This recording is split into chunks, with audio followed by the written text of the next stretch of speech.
మేము సిద్ధం, మీరు సిద్ధమా? ఏదో ఏపీ ఏపీ వాళ్ళ హోర్డింగ్స్ లాగా మేము సిద్ధం, మీరు సిద్ధమేనా? ఇందాక సిద్ధమైనట్టు అనిపించలేదు. మాట్లాడొచ్చా? అసలే ప్యానెల్ డిస్కషన్ ఇప్పుడు జరగబోయేది. ఇప్పటి వరకు మీరు ఉపన్యాసాలు విన్నారు. సో ఇప్పుడు ప్యానెల్ డిస్కషన్ మొదలవుతుంది. మిత్రులంతా కూర్చుంటే మొదలు పెడదాం.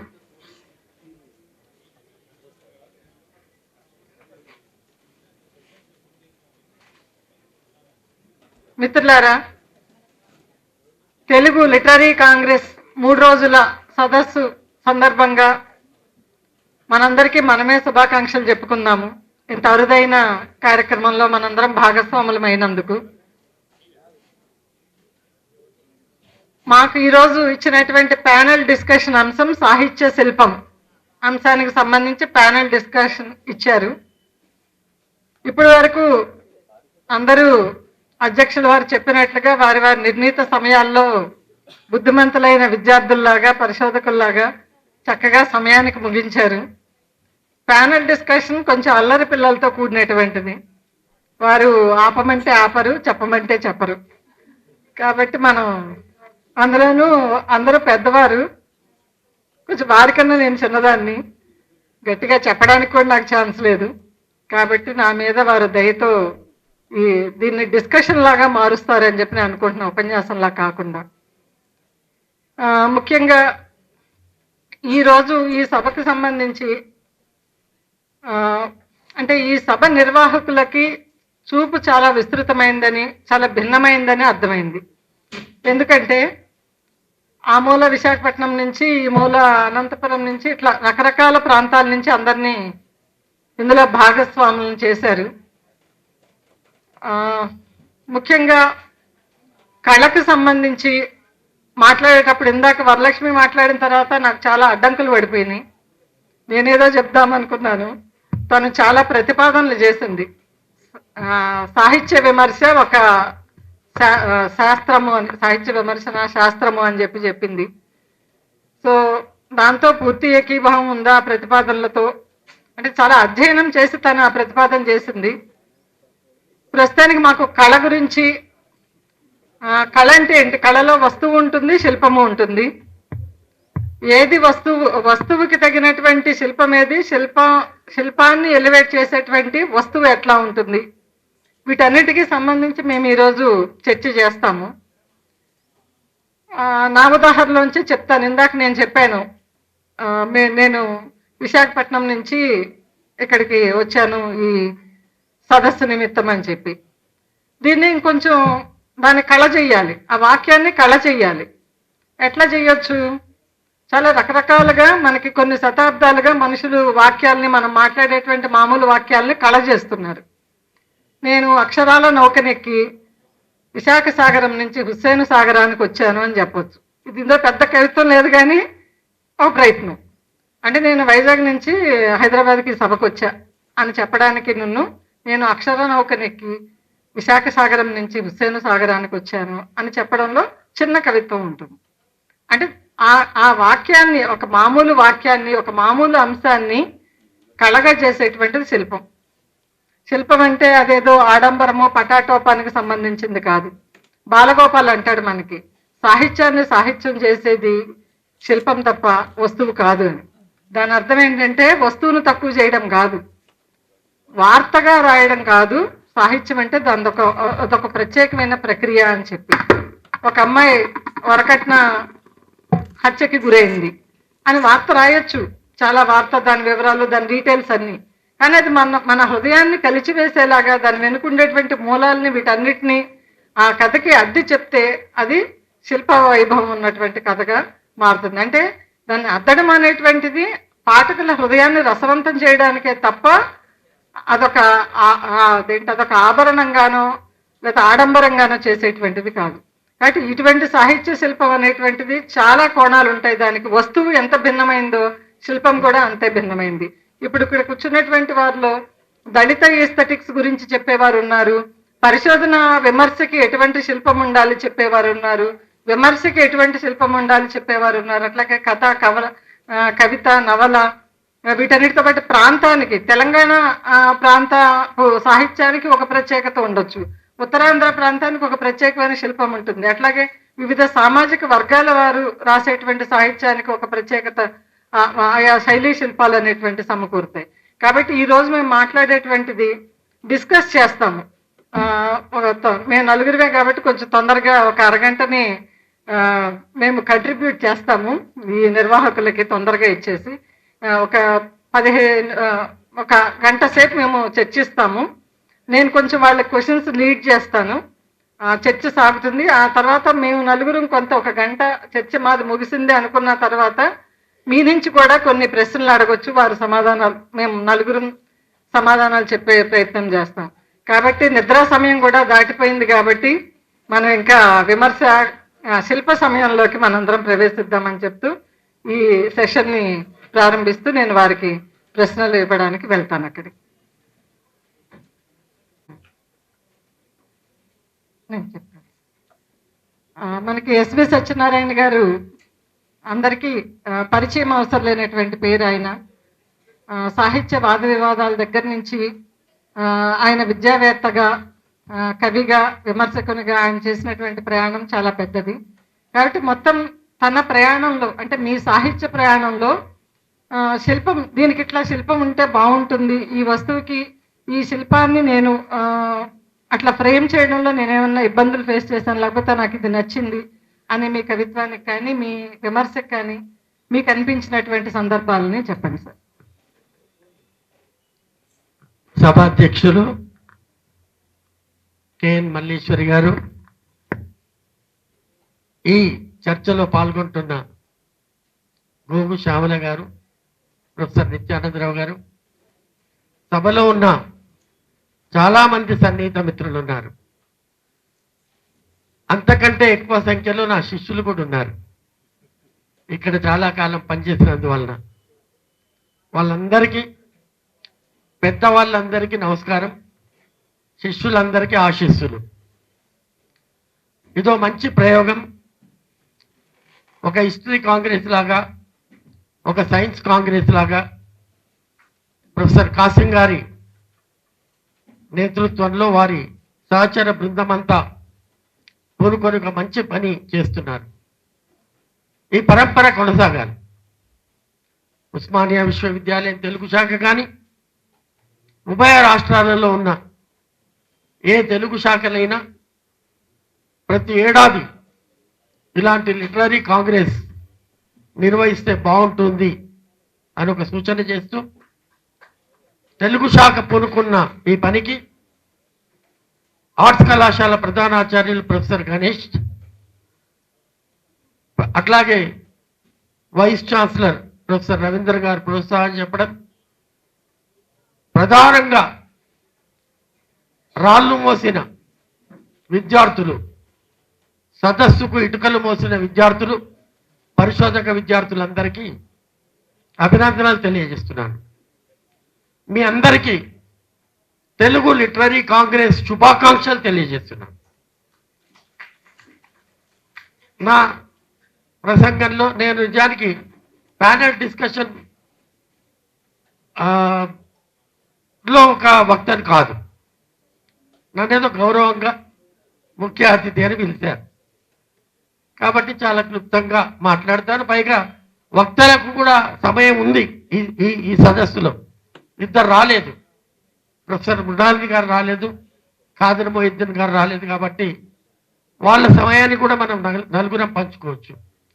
అట్లాగే మల్లీశ్వరి గారు సూచించినట్లు ఏమైనా వన్ వే ట్రాఫిక్ కాకుండా వక్తలు చెప్పడం, మీరందరూ వినడం, వీలైతే చప్పట్లు కొట్టడం లేదా పెదవి విరవడం, ఇంకా వీలైతే వాకౌట్ చేయడం వరకే సాధ్యమైంది నిన్నటి నుంచి ఇప్పటిదాకా. కానీ ఈ ప్యానల్ డిస్కషన్కు ఉన్న సౌకర్యం ఏమిటంటే మీరు ప్రశ్నలు అడగొచ్చు, నిర్మోహమాటంగా ప్రశ్నలు అడగొచ్చు. మాకు చేతనైతే సమాధానం చెప్తాం, చేత కాకపోతే కాలేదు అని చెప్తాం. ఈ అవకాశం దీనికి ఉందని చెప్తూ, గత వారం సుప్రసిద్ధ కథా రచయిత మంచు పల్లకి మరి 9 లాంటి కథలు రాసిన పుల్లటి చలపతిరావు ఆయన కలం పేరు శ్రీపతి. ఒక వారం రోజుల కింద మరణించినాడు.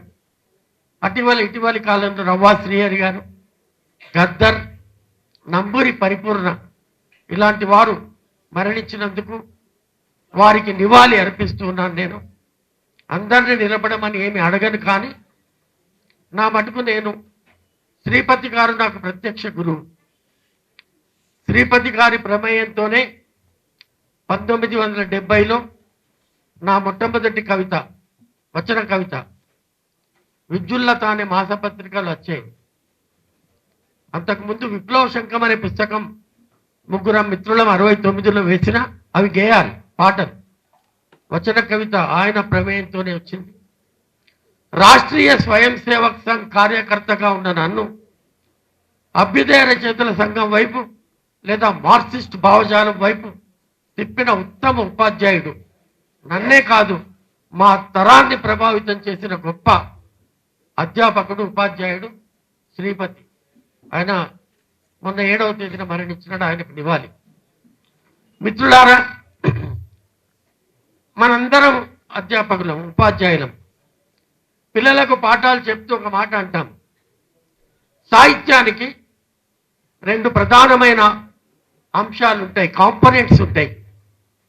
ఒకటి వస్తువు, రెండవది రూపం. Content and form. చాలా కాలం పాటు వస్తువు గొప్పదా, రూపము గొప్పదా అనే చర్చ జరిగింది. అభ్యుదయ రచయితల సంఘం తన ప్రణాళికలో రూప విషయ సముచిత సమాహారమే ఉత్తమ సాహిత్యం అని నిర్వచించింది. రూపానికి, విషయానికి సముచిత సమన్వయం జరిగినప్పుడే, లేదా వస్తువుకి, శిల్పానికి సముచిత సమన్వయం జరిగినప్పుడే ఉత్తమ సాహిత్యం ఆవిర్భవిస్తుంది. చాలా సింప్లిఫై చేసి, సాధారణీకరించి చెప్పాలంటే, కప్పు కాఫీ, కప్పు రూపము, కాఫీ వస్తువు. కాఫీ ఎంత కమ్మగా ఉన్నా కప్పు మొర్రిపోయింది, మొత్తం దాని మీద తరతరాల పెదవుల గుర్తులు ఉండే కప్పులో ఒకవేళ ఎంత కమ్మటి సువాసన కలిగిన కాఫీ ఇచ్చినా తాగం మనం. బంగారు కప్పు. గుంటూరు శేషేంద్ర శర్మ గారు బతుకున్న రోజుల్లో వారింటికి వెళ్ళిన వారికి బంగారు కప్పులో ఇచ్చేవారు కాఫీ. అందులో రుచి పచ్చి లేని కాఫీ పోస్తే కప్పు బాగానే ఉంది, మళ్ళీ తీసుకుంటారు వాళ్ళు. ఎట్లయినా కాఫీ బాగాలేదు. అట్లాగే శిల్పము, అద్భుతమైన శిల్పం ఉండి వస్తువు పేలవంగా ఉంటే అది గొప్ప సాహిత్యం కాజాలదు. లేదా వస్తువు చాలా గొప్ప వస్తువు తీసుకొని ఆ నిర్వహణ చేతకాకపోతే కథకైనా, నవలకైనా, కవిత్వానికైనా శీర్షిక, ఎత్తుగడ, నిర్వహణ, ముగింపు, ఈ 4 పరికరాలు అవసరం. ఎత్తుగడలోనే పాఠకుణ్ణి ఆకర్షించగలిగే శక్తి కవిత్వానికి ఉన్నది, నవలకు ఉన్నది, నాటకానికి ఉన్నది, కథకు ఉన్నది, విమర్శకు ఉన్నది. అలలపై నిఘా, అలలు కనే కలలపై నిఘా, అలలపై అనురాగము చూపే చిరుగాలి సితారా సంగీతం పైన నిఘా అని ప్రారంభించిన చోసాగర్ అలలు జనం, కలలు దళం. ఒక్కసారి కిరిబికిరైపోతాం. అలలపైన నిఘా ఉన్న వ్యవస్థలో బతుకుతున్నాం. అలలపై అనురాగము చూపే చిరుగాలి సితారా సంగీతం పైన నిఘా ఉన్న వ్యవస్థలో బతుకుతున్నాం. ఎవరయ్యా అలలంటే? జనం, కలలు దళం. ఇది గొప్ప శిల్పం. ఒక శిలను శిల్పి చెక్కి చెక్కి చెక్కి గొప్ప శిల్పంగా తయారు చేసినట్లుగా ఒక ఉత్తమ కవిత్వాన్ని కానీ, ఒక ఉత్తమ కథను కానీ, ఒక ఉత్తమ నవలను కానీ, ఒక ఉత్తమ విమర్శను కానీ చెక్కి చెక్కి చెక్కి మనకి ఇవ్వాలి. రెహమాన్ రాహి అని కశ్మీరీ భాషా సాహిత్యానికి మొట్టమొదటి జ్ఞానపీఠ అవార్డు తెచ్చిన ఒక రచయిత. ఆయనతో నేను ముఖాముఖి పాల్గొన్నాను కాశ్మీర్ వెళ్ళినప్పుడు. ఒక మాట అన్నాడు, మీ రచనలు ఇంత బాగా ఉండడానికి కారణం ఏమిటి? ఆయన పాట కాశ్మీర్ విశ్వవిద్యాలయంలో ప్రార్థనా గీతం, మన అందశ్రీ జయహో తెలంగాణ లాగా. ఆయన బతికున్నప్పుడు ఈ మధ్య చనిపోయినాడు. ఆయన అడిగితే ఒక మాట అన్నాడు, నేను రాయడం ప్రారంభిస్తాను, ఈ spontaneous overflow of powerful feelings అంటారే, అది నాకు నమ్మకం లేదు అని అన్నాడు. Spontaneous overflow of powerful feelings గొప్ప సాహిత్యాన్ని సృష్టించలేదు. నేను రాయడం ప్రారంభిస్తాను, కొంత దూరం నడుస్తుంది, ఎక్కడో ఆగిపోతుంది కలం, అక్కడ ఆపేస్తాను, మళ్ళీ 2 రోజుల తర్వాత అక్కడి నుంచి రాయడం ప్రారంభిస్తాను. ఒక్కోసారి ఒక కవిత రాయడానికి నాకు వారం రోజులు పట్టొచ్చు, ఒక్కోసారి నేను ఒక గొప్ప కవిత రాయడానికి నెల రోజులు పట్టొచ్చు, 1-2 కవితలు ఏడాది కాలం పట్టినాయి అని చెప్పాడు. అందుకని ఆయన రచనలకు జ్ఞానపీఠ పురస్కారం వచ్చింది. ఇప్పుడు ఈ వాట్సాప్ కవిత్వం వచ్చేసిన తర్వాత తిరిగి చూసుకునే అవకాశమే లేదు. కొంచెం కంప్యూటర్ పరిజ్ఞానం, డిటిపి పరిజ్ఞానం ఉంటే చాలు. నేను చూశాను చెత్త కుండీ పక్కన మిత్రులు ఏరుకుంటున్నాం అని ఈడు చూసిందంతా చెప్తూ ఉంటాడు. ఈ మధ్య ఎగ్జిబిషన్ సొసైటీ వారు ఒక కవి సమ్మేళనం నిర్వహించారు. అక్కడ ఒక సోదరి 3 పేజీల తన రచన చదివింది. అది కవి సమ్మేళనం, కవిత చదివింది అనట్లేదు నేను కాన్షియస్గా. ఆమె రచన చదివింది.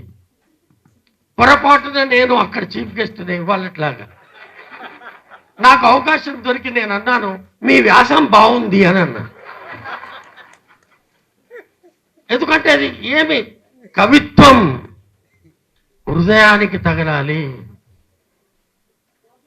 వెంటాడాలి, వేటాడాలి, వెంబడించాలి, బేచైన్ చేయాలి, మాపటన్నం తినకుండా చేయాలి. ఒక మంచి కథ చదివాక మాపటన్నం తినకూడదు. ఒక మంచి నవల చదవడం ప్రారంభిస్తే ముగించేదాకా ఆగకూడదు. ఒక మంచి కవిత చదివిన తర్వాత ఈ అలలపై నిఘా చదివినప్పుడు నేను నిజానికి పిహెచ్డి థీసిస్ రాస్తున్నాను. శివసాగర్ గురించి ఉద్యమ గీతాల్లో రాయడం మొదలుపెట్టినప్పుడు ఆ ఉద్యమం నెలబాలుడు నా వెంట పడ్డది. నేను వస్తానన్న సమయానికి రాలేదు. నా పరిశోధన పర్యవేక్షకులు మా గురువు గారు, ఆయనే వాన పడుతుంటే గొడుగేసుకొని మా ఇంటికి వచ్చాడు. ఏమైంది, నువ్వు వస్తాన్న టైంకి రాలేదు అంటే, అలలపై నిఘా, అలలపై అని మొదలు పెట్టారు. బర్రెంక చెట్టు కింద నరుడో భాస్కరుడా, బంధువుకు పట్టినావా నరుడో భాస్కరుడా, కారిన నెత్తులంతా నరుడో భాస్కరుడా, కడవల్ల గెత్తిరయ్యా నరుడో భాస్కరుడా, కడవల్ల ఏమిటైనా మొదలు పెట్టారు. ఆయనకు అర్థమైంది వీడు చెడిపోయాడు ఈ పుస్తకం చదివాడు. అందుకని చాలా బాగుంది ఆ పుస్తకం. నాకు నీ చాప్టర్ అయిపోయిన తర్వాత మళ్ళీ ఇస్తాను తీసుకెళ్ళి మొత్తం తీసేసేదాకా నాకు ఇవ్వలేదు. ఆ రకంగా వేటాడాలి. చాలా సందర్భాల్లో ఒక మాట చెప్తూ ఉంటాను నేను, అడ్డంగా రాస్తే వ్యాసం, దాన్నే పొడుగ్గా రాస్తే కవిత కాదు. అడ్డంగా రాసిన, నిలువుగా రాసిన కవిత కవితలాగానే ఉండాలి. దీనికోసం ప్రసవ వేదన పడాలి. 1982లో యూనివర్సిటీస్ మీద ఒక కవిత రాశాను, నారాయణ రెడ్డి గారి అధ్యక్షత. ఏమాత్రం పురిటి నొప్పులు పడకుండా డిగ్రీల పురుగుల్ని కంటున్న విశ్వవిద్యాలయమా, కొంత బాధైనా పర్వాలేదు పడు, మెరుపుల్లాంటి మేధావుల్ని ప్రసవించు. ఇది కవిత్వానికి కూడా అన్వయిస్తాం. ఏమాత్రం పురిటి నొప్పులు పడకుండా కవిత్వం అనే పురుగుల్ని కంటున్న కవి కొంత బాధైనా పర్వాలేదు పడు, మెరుపుల్లాంటి కవిత్వాన్ని ప్రసవించు. దీనిలో ఉన్న బ్యూటీ ఏమిటంటే పురుగుల్ని కంటున్నా అని అన్నాను, మేధావుల్ని ప్రసవించున్నా అంటున్నాను. ఎందుకంటే కనడం 10 లక్షణం, ప్రసవించడం నంది లక్షణం. చాలా కాన్షియస్గా. అట్లాగే ఈ రూపము శిల్పం అనే దగ్గర శ్రీశ్రీ లాంటి మహాకవికి కూడా కొన్ని అభిప్రాయాల్లో ఇబ్బంది ఉన్నది. ఆయన ఒక చోట పద్యం ఫ్యూడలిజానికి, గేయం క్యాపిటలిజానికి, వచనం సోషలిజానికి ప్రతీకలు అని అన్నాడు. కానీ నిజానికి పద్యం ఫ్యూడలిజానికి మాత్రమే కాదు, క్యాపిటలిస్ట్ సిస్టంలో కూడా జాషువా, కరుణశ్రీ లాంటి వారు పద్యానికి ప్రాణప్రతిష్ఠ చేసి అద్భుతమైన భావాలను పద్యం ద్వారా మనకు అందించారు. అట్లాగే గేయం క్యాపిటలిజానికే కాదు, సామ్యవాద స్వప్నాలు కన్న ప్రతి కవి, అభ్యుదయ దిగంబర విప్లవ కవి ప్రతి ఒక్కడు, దిగంబరులు తప్ప అభ్యుదయ విప్లవ కవులంతా మంచి గేయాలు రాసిన వారే. కాబట్టి గేయం క్యాపిటలిజానికి అనడం, వచనం సోషలిజానికి అనడం సరైన అవగాహన కాదని నా అభిప్రాయం. అట్లాగే మినీ కవిత్వం 1980 దశకంలో ఉధృతంగా వస్తున్న రోజుల్లో వచన కవిత యవ్వన రూపం మినీ కవిత్వం అని అన్నాడు అద్దెపల్లి రామ్మోహన్ రావు. మినీ కవిత్వం సామాజిక చైతన్య చురకత్తి అని కూడా ఒక ప్రతిపాదన చేశాడు. ప్రతి నినాదము కవిత్వం కాదు అని ఒక మాట అన్నాడు. 1982లో అమలాపురంలో జరిగిన సభ మినీ కవిత వైతాళికుడు అద్దేపల్లికి స్వాగతం అనే బ్యానర్లతో ఉన్న సభకి వెళ్ళి ఆయన సమక్షంలోనే మినీ కవిత వచన కవిత యవ్వన రూపం అనడం తప్పు. ఎందుకంటే యవ్వనం తర్వాత వృద్ధాప్యం, మరణం, ధ్రువం. ఇది యవ్వన రూపం అయితే త్వరలోనే వృద్ధాప్య రూపం వచ్చి ఇది చస్తుంది, కాబట్టి అది తప్పు. మినీ కవిత సామాజిక చైతన్య చురకత్తి అన్నాడు. నేను అన్నాను సామాజిక చైతన్య చురకత్తి మాత్రమే కాదు, సామాజిక చైతన్య చురకత్తి కూడా. ఎందుకంటే మినీ కవి చురకత్తి, మినీ కవిత్వం మినీ కవిత కాబట్టి గొప్ప కవిత కానక్కర్లే. ఒక కవి తన కవితా రూపాన్ని వస్తువును బట్టి ఎన్నుకుంటాడు. శరీరాన్ని బట్టి చొక్కా కుట్టించుకుంటాం, కానీ చొక్కాను బట్టి శరీరం మారదు. ఒక 3 ఏళ్ల కింద 4 ఏళ్ల కింద నేను వేసుకున్న చొక్కా ఇప్పుడు రావట్లేదు, మధ్యధర సముద్రం పెరిగింది, అందువల్ల ఇప్పుడు రావట్లేదు, కాబట్టి కొత్తది కొనాల్సి వస్తున్నది.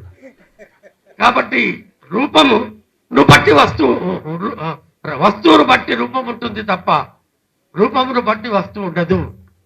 ఈ కాంటెస్ట్ లో నేను ఒకసారి రాశాను, వచనమైతేనేం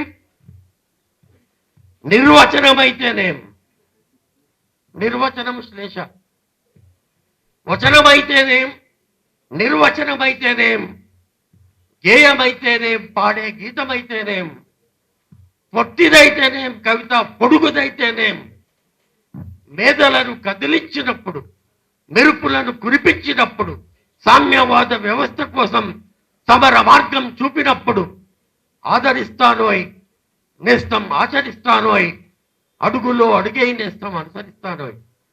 కాబట్టి ఏమి చెప్తున్నాడు, ఏ వ్యవస్థ కావాలంటున్నాడు, యథాతథ స్థితిలో ఉండాలనుకుంటున్నాడా, ఈ వ్యవస్థ మరింత మెరుగైన వ్యవస్థ, ఈ దేశం మరింత మంచి దేశం, ఈ సమాజం మరింత ఉన్నతమైన సమాజం మారాలి అని అనుకుంటున్నాడా? కథా రచయిత కానీ, కవి కానీ, నవల రచయిత కానీ, విమర్శకుడు కూడా. చాలా మంది విమర్శ గురించి చాలా మంచి సదస్సు జరిగింది, నేను వచ్చాను, విన్నాను. కాబట్టి వీళ్ళందరికీ కూడా ఇవన్నీ ఉండాలి అని చెప్తూ ముగింపులో ఒక మాట, మిత్రులారా, చాలా మంది అధ్యాపకులు ఉన్నారు, అత్యుత్సాహవంతులైన రచయితలు కూడా ఉన్నారు, కొందరు కవులు కూడా ఉన్నారు, సిఓడబ్ల్యూలు. కాబట్టి వీళ్ళందరికీ నా సూచన ఏమిటంటే చదవండి. కనీసము మీ కొంపకొచ్చే పత్రిక ఆదివారం అనుబంధం, సోమవారం సాహిత్యం పేజీ, ఆ రెండు చదవండి. నేను రూపొందానంటే మా పాత నగరంలో ఉన్న భారత గుణవర్ధక సంస్థ గ్రంథాలయానికి రోజు వెళ్ళి పుస్తకాలు చదివి ప్రేరణ పొంది, అంటే ఒక శిలను శిల్పంగా మార్చింది నా ఆ శాఖా గ్రంథాలయం. మీరు శాఖా గ్రంథాలయాలకు వెళ్ళండి అని చెప్పే సాహసం నేను చెయ్యను, ఎందుకంటే మీరు వెళ్ళరు కాబట్టి. అందువలన ఇంటికి వచ్చే పత్రిక ఆదివారం అనుబంధం 2 పేజీల గొప్ప కథలు వస్తున్నాయి. ఇంటికి వచ్చే సోమవారం సాహిత్య వేదిక లేదా సాహిత్య గవాక్షం, ఇవి 2 చదవండి. నిరంతర అధ్యయనం, నిర్విరామ సాహిత్య సృజన, శిల్ప నిపుణత పెంచడానికి, వస్తు విస్తృతి పెంచడానికి ఉపయోగపడతాయని చెప్తూ, ఇటీవల కొందరు కళాకారులను ఇంటర్వ్యూ చేసే అవకాశం, చాలా మంది, వందలాది మందిని ఇంటర్వ్యూ చేసే అవకాశం నాకు దొరికింది. అందులో అనుకోకుండా ఒకే కమిటీలో నేను, ప్రొఫెసర్ నిత్యానందరావు గారు, అంబేద్కర్ సార్వత్రిక విశ్వవిద్యాలయం సుధారాణి గారు ముగ్గురం మెంబర్స్. చాలా మంది వచ్చారు, వచ్చి పాటలు అందుకున్నారు. తనానే నానే నానే నన్నానే నానే నన్నారా, బాగుంది. గద్దర్ను చదివావా, శ్రీశ్రీని చదివావా, శివసాగర్ను చదివావా, కనీసం మీ పక్కింటి కవిని చదివావా అని అడిగారు. వాళ్ళని అడిగాం. చాలా మంది కవులు, కళాకారులు, ఎవరినైనా మీరు చదివారా, మీవి తప్ప ఎవరినైనా చదివారా అని అడిగాను. అమ్మ తోడు ఒక్కడు కూడా చెప్పలేదు, వేరొద్దు చదివాను. అట్లాగే నేను ఉద్యోగంలో ఉన్నప్పుడు ఇంటర్వ్యూలకు వెళ్ళేవాడిని, లెక్చరర్ పోస్టులకి. ఆ ఇంటర్వ్యూలకు వెళ్తే నాయన ఏమైనా రచన అచ్చయిందా అంటే యోజన, మూసి, ఆంధ్రప్రదేశ్ ఏదో ఒక పత్రిక చేతికిచ్చేవాడు. నేను తీసుకొని, నీ వ్యాసం ఎన్నో పేజీలో ఉంది, 23వ పేజీ తీసి, వ్యాసం బాగుంది, 21వ పేజీలో ఏముంది, 28వ పేజీలో ఏముంది, నీదే ఎన్ని రోజుల నుంచి ఉంది నీ దగ్గర పత్రిక? 2 ఏళ్ల నుంచి. 2 ఏళ్ల నుంచి నీ దగ్గర ఈ పత్రిక ఉంది కదా, నీ రచన కాక ఇంకెవరిదైన రచన ఈ పత్రికనే, వేరే సంచిక కూడా నాకు వద్దు. ఈ సంచికల్లోనే ఎవరిదైనా చదివావా? మళ్ళీ అదే అమ్మతోడు, ఎవరు చెప్పారు. మీరు కూడా ఇంటర్వ్యూకి వెళ్ళినప్పుడు ఇదే ప్రశ్న అడగవచ్చును, పిహెచ్డి అడ్మిషన్లకు వచ్చినప్పుడు కూడా ఇదే ప్రశ్న అడిగేవాడిని. కాబట్టి చదువుదాం, శిల్ప నైపుణ్యాన్ని శిల్పిలాగా నేర్చుకుందాం, వస్తు విస్తృతిని సాధిద్దాం, కుప్ప తెప్పలుగా రోజుకొక కవిత రాయాలి అన్న ప్రతిజ్ఞ వద్దు. వారానికి 1, నెలకొక్కటి, సంవత్సరానికి 1 మంచి కవిత, ఉత్తమ కవిత, గుర్తు పెట్టుకోదగిన కవిత రాసి సుసంపన్నమవుదాం అని చెప్తున్నాం.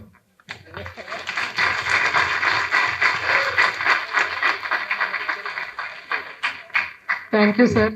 నేను అడిగిన ప్రశ్నలు అలాగే ఉండిపోయినాయి, మళ్ళీ అడుగుతాను తర్వాత. మంచి, మిమ్మల్ని అందరినీ ఆకట్టుకున్న ఉపన్యాసం, ముఖ్య అతిథి కాబట్టి ముఖ్య అతిథి ఉపన్యాసం ఇచ్చారు, మీ అందరినీ ఆకట్టుకునేటట్లుగా. Thank you so much sir. ఇప్పుడు సాహిత్య శిల్పానికి సంబంధించి మనం డిస్కషన్లోకి వద్దాం. ఇక మిమ్మల్ని అడగొచ్చా ఇప్పుడు? ఆయన అడగండి.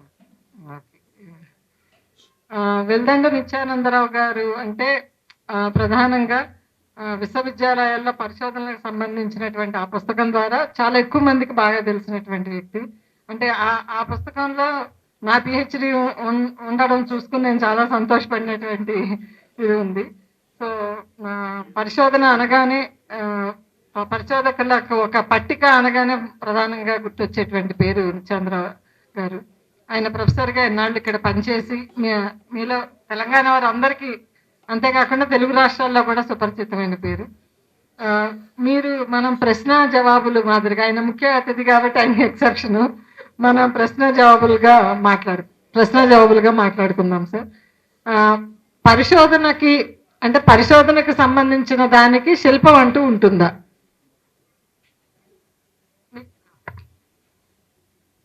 అంటే మనం కథ, కవిత్వం, నవల ఇట్లాంటి వాటికైనా పరిశోధనకి కూడా దానిని పరిశోధన దాన్ని అంటే రాసినప్పుడు దానికి ఒక శిల్ప పద్ధతి అనేది ఏమైనా ఉంటుందా? ముందుగా మల్లేశ్వరి గారికి నేను తెలుసు అని చెప్పారు, సంతోషం. నాకు మేడం వారు నిర్వహించిన సభల్లో, జూన్ సభల్లో నేను మిమ్మల్ని చూశానమ్మా, నాకు ఇంకేం తెలియదు. ఉపన్యాసం లాగా ఉంటే నేను చెప్పే పాయింట్స్ నేను చెప్పగలను, కానీ పరిశోధనకు కూడా శిల్పం ఉంటుంది. కవిత్వానికి ఉండే ఉద్వేగ పరంపర కానీ, నవల్లకు ఉండే శిల్పం కానీ, అవును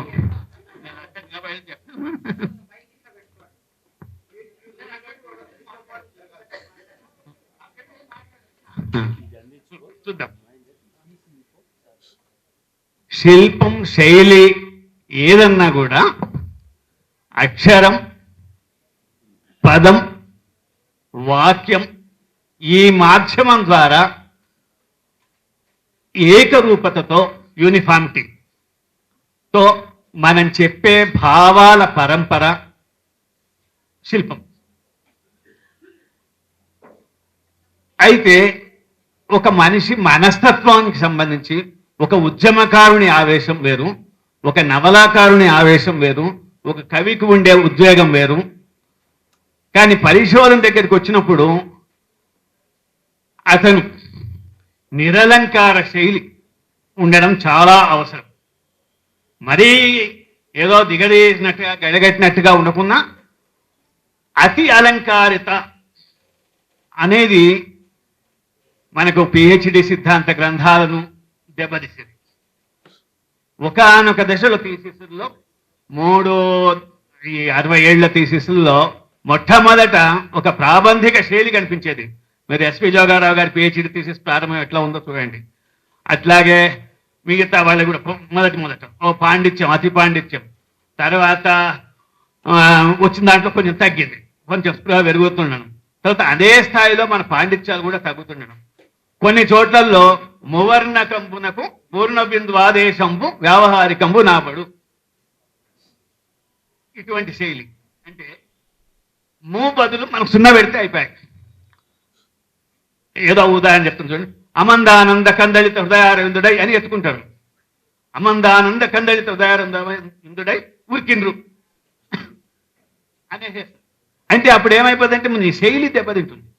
ఇలాంటిది చేకూరు రామారావు గారు, వెల్చేర్ నారాయణరావు గారు ఒకానొక కాలంలో పెద్ద ఉద్యమంగా వాళ్ళు అలంకారికత పరిహరించాలి వ్యాసాల్లో అన్నది ఉద్యమం తీసుకొచ్చారు.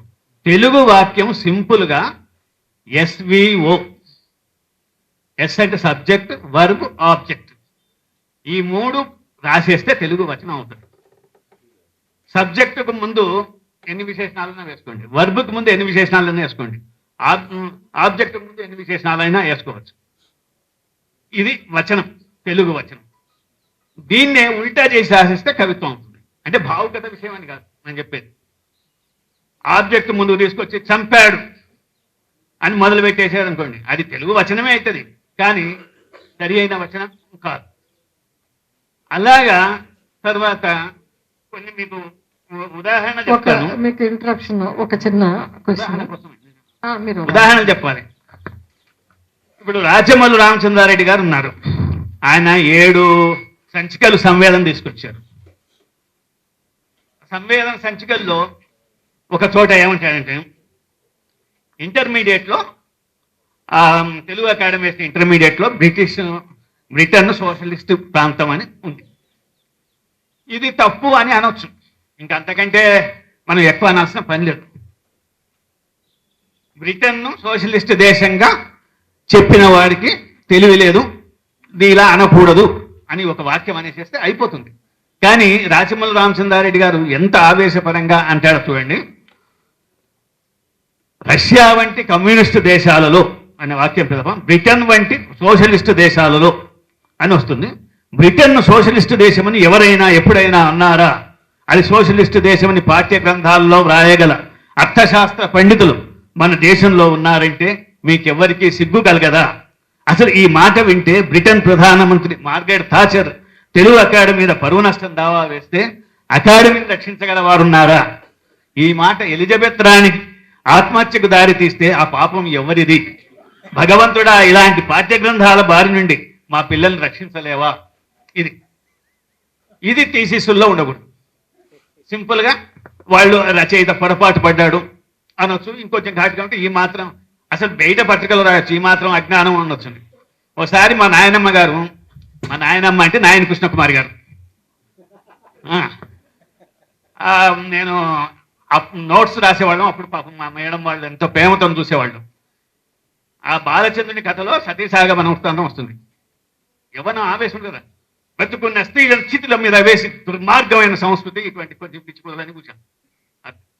ఆమె ఏం చేస్తే అన్నీ కట్ చేసింది. ఇవన్నీ నువ్వు పత్రికల్లో రాసుకో అని రాసింది కింద. అంటే పత్రికల్లో రాయడానికి నేను అదేమి సమర్థిస్తున్నాను అని కాదు, ఇక్కడ సతీసాగమనం చేశారు ఇంతే చెప్పాలి పరీక్షలో. ఇక్కడ ఒక ప్రశ్న ఉందండి, అంటే కౌంటర్ ప్రశ్న అడుగుతాను. ఒక ప్రశ్న అంటే ఇప్పుడు ఉదాహరణకి దిగంబర కవులు ఉన్నారు.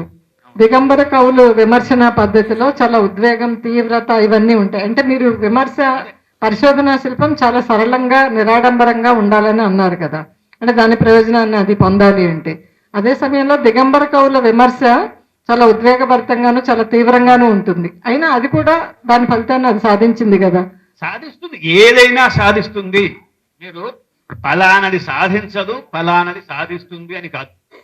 ఇప్పుడు రాజమల్లి రామచంద్రారెడ్డి గారిని తగ్గించడం కాదు, తర్వాత భావవాదంలో విపరీతమైన అలంకారిక విమర్శతో ఉంది, వాళ్ళ ధోరణి ఉంది. అది కూడా నేను ఉదాహరణలన్నీ తీసుకొచ్చాను, చాలా ఉదాహరణలు.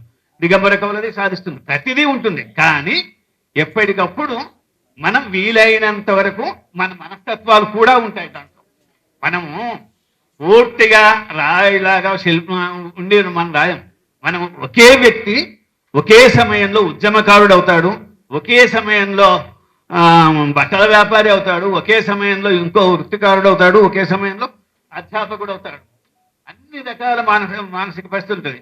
అదే అట్లాగే ఆ రాసేటప్పుడు అవతలి వ్యక్తి మనకు శత్రువు అయిందనుకోండి, అప్పుడు కూడా ఒక రకమైన శైలి వస్తుంది. లేదు మన మిత్రుడు అవుతాడు, మనల్ని కాస్త ఏంటి బూస్ట్ చేయాలి అనే ఫీలింగ్ ఉంటుంది, అతని గురించి రాస్తాం. ఇలాగ రకరకాలు ఉంటాయి, ఉండవని సమస్య కాదు. ఉండుకుంటూనే థీసిస్లో మనం వీలైనంత వరకు నేను థీసిస్ వరకు పరిమితం అవుదాం అన్న ఉద్దేశంతో, ఎందుకంటే మేడం గారు దళిత కవిత్వం అన్నారు, సాధు కవిత్వానికి వేసేసారు, పరిశోధన గ్రంథానికి కొంచెం తీసుకొస్తామన్న నా ఉద్దేశం. మళ్ళీ మీ దగ్గరికి వస్తాను సార్, అక్కడ ఒకసారి వెళ్ళి అట్లా.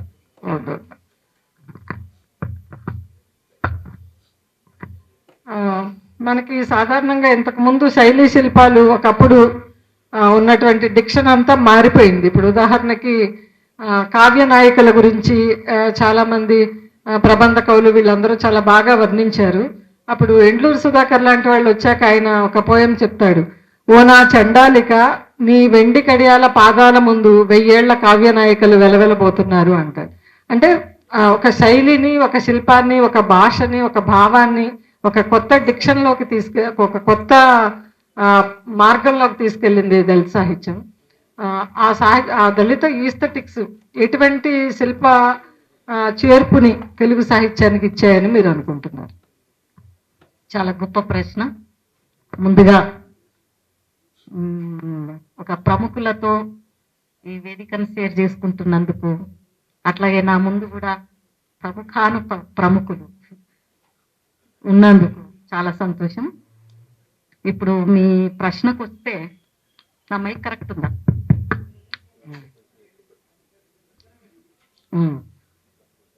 అయితే ఎన్లూరు సుధాకర్ గారు రాసిన దాన్ని మీరు శిల్పము వస్తువు అనే కోణంలో మీరు మాట్లాడారు.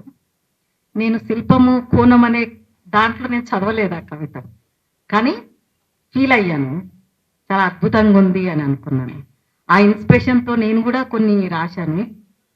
ఓహో, అనగారిన కులాలు అనుకున్న వాళ్ళకు కూడా చాలా ఈస్థెటికల్గా అందగత్తెలుగా ఉంటారు అనే కాడ అసలు అందం అంటే ఎట్లా నిర్వచించాలి అనేది ప్రశ్న వచ్చిందనమాట. అందము అనే కాడ మనము దేన్ని అందంగా, ఇప్పుడు మనకు అందాల పోటీలలో అందగత్తెలు, నడుము కొలతలు, మెడ కొలతలు, భుజాల కొలతలు అవన్నీ ఉంటాయి. ఫుడ్ తినొద్దు, ఎండకు రావద్దు, బయట పని చేయొద్దు, ఇట్లాంటి అందము ఇప్పుడు మార్కెట్లో నిర్వచనం ఉంది. ఈ అందాన్ని మనము ఎట్లా నిర్వచిస్తాము అనేది ఇది మనము మన దృక్పథాన్ని బట్టి ఉంటుంది. తర్వాత ఏమైందంటే అందగత్తెలు తిండి తినక ఆకలి సాగు సరిపోయిందట. తిండి లేక కాదు, తిండి తింటే లావైపోతాము, కొవ్వు పెరుగుతుంది. కాబట్టి తిండి తినక ఒక 2-3 చనిపోయినరని వార్తలు కూడా. అయితే ఒక అందము ఏమన్నారు మీరు,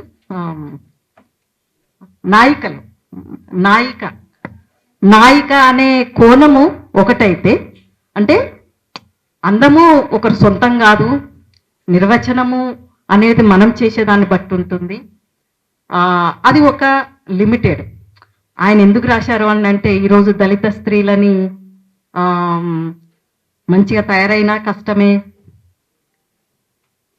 మంచిగా చదువుకున్నా కష్టమే, ఒక మంచి చీర కట్టుకొని తన ఇంటికి వెళ్ళి ఊరు మధ్యలోకి వెళ్ళి ఎటో పోతుంది, ఈ రకమైన చూపులు ఎందుకంటే దళిత స్త్రీ ఎట్లా ఉండాలి అని మన మెదళ్ళల్లో ఇప్పటికే ఫ్రేమ్ చేసుకున్నాం. ఆ ఫ్రేమ్కు కొంత అటు ఇటు తేడా ఉన్నా తట్టుకోలేదు. దాన్ని ఏమంటున్నారంటే ఇక్కడ కులం మనస్తత్వము అని అంటారు. అయితే దళిత స్త్రీలు కూడా ఎవరో ఏమనుకుంటున్నారని చెప్పి వెళ్ళకుండా ఏం లేరు. ఒకవేళ వెళ్ళలేరు అంటే అది కూడా ఒక బానిస మనస్తత్వమే. ఇది రెండుటి మధ్య ఒక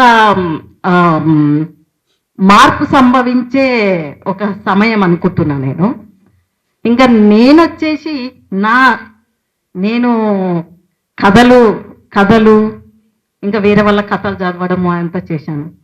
శిల్పము ఇంకా వస్తువు ఇవన్నీ కూడా ఇప్పుడు వీళ్ళు మాట్లాడుతుంటే నేను ఇక్కడ కాబట్టి కూర్చున్నా, లేకుంటే ఎక్కడైతే వెళ్ళిపోదు నేను. ఇక్కడ ఇంకా నేను చాలా ఓపిక తెచ్చుకొని వినాలి అని విన్నాను ఏం చెప్తారా అని. అయితే నిజంగా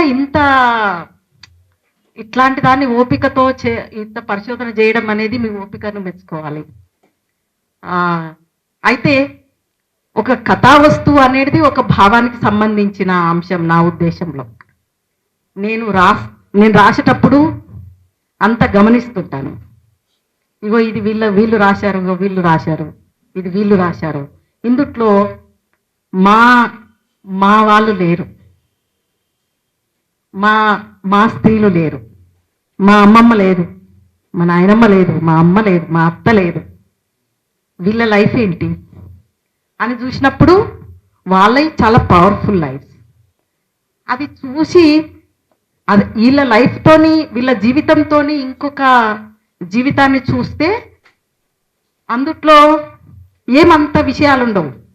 మా ఊర్లో దొర భార్యనో దొర కూతురో వాళ్ళ జీవితాన్ని, మా అమ్మమ్మ జీవితాన్ని చూస్తే మా అమ్మమ్మ జీవితం చాలా పవర్ఫుల్. ఆమె జీవితం ఏముంటుంది పాపం, దొరగారికి వండి పెట్టుడు, టైంకు చీర కట్టుకొని ఉండు, అదొక జీవితమే. అర్థవంతమైన జీవితం కాదు నా ఉద్దేశంలో. మా నాయనమ్మలు అమ్మమ్మలు ఈ పని చేయడం అనేది ఒక చిన్న విషయం ఇళ్ళల్లో. అట్ ద సేమ్ టైం పొలాలలో పని చేయాలి. మా అమ్మమ్మ నాయనమ్మల కాలంలో, వాళ్ళ అమ్మమ్మల కాలంలో వెట్టి టీములుగా వెళ్ళి చేసేది. వాళ్ళ సొంత చేనులలో చేసుకోవాలి, వెట్టి చేయాలి, ఇళ్ళల్లో పని చేసుకోవాలి, పిల్లలకు చూసుకోవాలి, అన్నీ చూసుకోవాలని అంటే ఎంత కెపాసిటీ కావాలి? అదంతా అక్షరాల్లోకి ఏడొచ్చింది. అక్షరాలలోకి రావాలి అని అంటే ఇంతకుముందు మాట్లాడినట్లు టూల్స్ కావాలి, ఆ విజన్ కావాలి, రిఫరెన్స్ కావాలి. రిఫరెన్స్ ఏడుంది? అప్పుడు రిఫరెన్స్ ఉండడానికి మా వాళ్ళు ఎవడు చదువుకున్నాడని. ఇప్పుడు ఫస్ట్ జనరేషన్. నేను మా వాడలో ఫస్ట్ టైం స్కూల్కి వెళ్ళిన, మా వాడలో, మా ఇంట్లో కాదు, మా వాడలోనే నేను మొట్టమొదట స్కూల్కి వెళ్ళిన. మా నాన్న ఇంట్రెస్ట్ కొద్దీ చదువుకున్నాడు. ఆయన జిజ్ఞాస చూసి నేను నేర్చుకున్నా. నేను ఇప్పుడు రాస్తున్నాను. ఒక చిన్న ఇంటరప్షన్. మీరు ఒక కథ రాశారు కదా, ఏనుగు లాంటి తండ్రి కన్నా ఏకులు పుట్టంత తల్లి నయమని. అంటే ఆ టైటిల్ పెట్టడంలో కూడా అదొక శిల్ప సామర్థ్యానికి, అంటే ఆ శీర్షిక సామర్థ్యానికి సంబంధించింది. అంటే దాని చుట్టూ ఉన్న అంశాన్ని ఏదన్నా మీరు, అంటే మీకు ఇప్పుడు చెప్తున్న దానికి రెలవెంట్ గా ఉందని అడిగాను. అది అది నేను క్రియేట్ చేసింది కాదు. అది ఊర్లో మామూలుగా అందరూ అనుకునే మాట. అదొక సామెత. ఒక ప్రత్యేక సమయంలో బిడ్డ డెలివరీ అయినప్పుడు తల్లి కంపల్సరీ ఉండాలి, అత్తగారింటి దగ్గర అయినా ఉండాలి. ఆ టైంకి తల్లి లేకపోతే ఆ బిడ్డను పెట్టిన బిడ్డ అనాథలే. అప్పుడు వచ్చింది అది. ఏనుగంత ఉన్నా కానీ తండ్రి అక్కడికి వెళ్ళలేడు, ఉండలేడు. చిన్న బక్క పలసటి తల్లి ఉన్నా వెళ్ళి బిడ్డను డెలివరీ అయినప్పుడు పని చెయ్యాలి. అప్పుడు వచ్చిన సామెత అది టోటల్గా కాదు. మా నాన్న ఏనుగంత మిగతా మొగుళ్ళను అనడము కాదు. ఆ టైంకి ఎంత పెద్ద తండ్రి ఉన్నా, ఎంత ప్రేమ గల తండ్రి ఉన్నా, తండ్రి ఏం చేయలేడని అప్పుడు వచ్చిన సామెత. అందుకే తల్లి ఉండాలి. బక్క పలస ఉన్న ఏరులాగున ఏకుల బుట్ట అంతే, చిన్న చిన్న ఎండిపోయిన కట్టెపుల్లలు, దానితో బుట్ట, దాంట్లో చూదులు దారాలు వేసుకుంటారు, ఆడిడ పడేస్తే పోతాయని. ట్రైబల్ ఇళ్లలో, దళితులలో కూడా పైన కట్టి వేసుకుంటారు అన్నమాట. ఆ ఏకుల బుట్ట ఇట్లా పట్టే ఇట్లా ఫజైల్ అయిపోతుంది. అట్లా ఉన్న తల్లి ఆ టైంలో అవసరమని అనే సామెత. ఆ సామెతను నాకు అది బాగా నాటకపోయింది. అది నేను కథలోకి తీసుకొచ్చా. పబ్లిషర్ వచ్చేసి ఇది పజిల్గా బాగుంది, ఇందుట్లో దళిత అనే పదం కనపడదు, కులము కనపడదు, అందరు చదవాలి ఇది అని ఆయన పెట్టాడు. అది మంచి సక్సెస్ అయింది. అది అంటే ఈస్థెటిక్స్ అంటే దళితుల లైఫ్లో, దళితులు ఒకటే కాదు, గ్రామాలలో ఉండే స్త్రీలు, ఈవెన్ ఏ కులమైన వ్యవసాయంతో సంబంధం ఉండి ఉత్పత్తితో సంబంధం ఉన్న వాళ్ళ దగ్గర వాళ్ళ జీవితాలే ఒక ఈస్థెటికల్గా ఉంటాయి. ఆ జీవితాల నుండి వచ్చే మాటలు. అదే శ్రమైక జీవన సౌందర్యానికి అన్న మాట ఎండ్లూరు సుధాకర్ గారిది. ఇప్పుడు మీరు చెప్పింది కూడా, అంటే శ్రమ చేయడమే ఆ స్త్రీలకు సౌందర్యం, అంటే ఆ శ్రమతో నిండిన వారి రూపమే సౌందర్యం అనేటువంటి అర్థం వచ్చేది మీరు చెప్పారు. సుధాకర్ గారు చెప్పింది కూడా ఆ సారాంశం అదే. మళ్ళీ మీ దగ్గరికి వస్తాను. ఇప్పుడు సార్ మీకు ఇప్పుడు కాళోజీ అంటే ఇప్పుడున్న సందర్భానికి, ఫాసిస్ట్ సందర్భానికి మనం అనుకుంటాం, ఎవరైనా మనతో విభేదిస్తే వాళ్ళు వెంటనే ఏదో ఒకటి బదనాం చేయడం, తిట్టడము, సహించలేకపోవడం, చంపడం, ఇవన్నీ. దానికి ఒకే ఒక పదంతో మొత్తం ఒక పెద్ద థియరీనే చెప్పాడు కదా కాళోజీ, ఏకీభవించినోడి పేక నొక్కు సిద్ధాంతము అని చెప్పి. అంటే అది పోయమా మేడం? అది పోయం తాలూకు. అట్లా అంటే ఒక మొత్తం సైద్ధాంతికమైనటువంటి అంశాలని కూడా ఒక చిన్న వాక్యంతోనో, ఒక చిన్న పదంతోనో, దాంతో అట్లా చెప్పగలిగేటువంటి అటువంటి రచయితలు మీకు తారసపడిన వాళ్ళ గురించి ఒకళ్ళిద్దరి గురించి చెప్పండి సార్. మీరే లేదు, నిల్చుంటే ఆవేశం వస్తుంది. సరే, మీరే పేర్కొన్న కాళోజీ అల్పాక్షరాలలో అనల్పమైన అర్థాన్ని తెచ్చినవాడు. చాలా చిన్న చిన్న మాటలే. మందలపడి మురుస్తాంది గొర్రె, తెగ బలుస్తాంది గొర్రె. కాళోజీ నారాయణరావు. మందలపడి మురుస్తాంది గొర్రె, తెగ బలుస్తాంది గొర్రె. డెమోక్రసీ మాబోక్రసీగా మారిపోయింది. ప్రజాస్వామ్యం మందస్వామ్యంగా మారిపోయింది అనే దాన్ని చాలా చక్కగా చెప్పాడు. ఓటిచ్చునప్పుడే ఉండాలి బుద్ధి, అనుచుంటే నీ మాట అనుభవము కొద్ది. చాలా సరళమైన మాటలు. జయప్రకాష్ నారాయణ చనిపోయినప్పుడు పుట్టుక నీది, చావు నీది, బ్రతుకంతా దేశానిది, జేపీ అనే శీర్షికతో ఆయన రాసింది. కాళోజీ మరణించినప్పుడు నిమ్స్ నుంచి ఎర్ర మందిర్లో ఉన్న గ్రీన్ ఛానల్ బిల్డింగ్ దాకా కాళోజీ భౌతిక కాయాన్ని, అక్కడి నుంచి మళ్ళీ అమరవీరుల స్థూపం దాకా మేమందరం వందలాది మందివి ఆ భౌతిక కాయంతో పాటు నడుస్తూ ఇచ్చిన నినాదం కూడా అదే, పుట్టుక నీది, చావు నీది అనగానే మిగతా అందరూ బతుకంతా దేశానిది.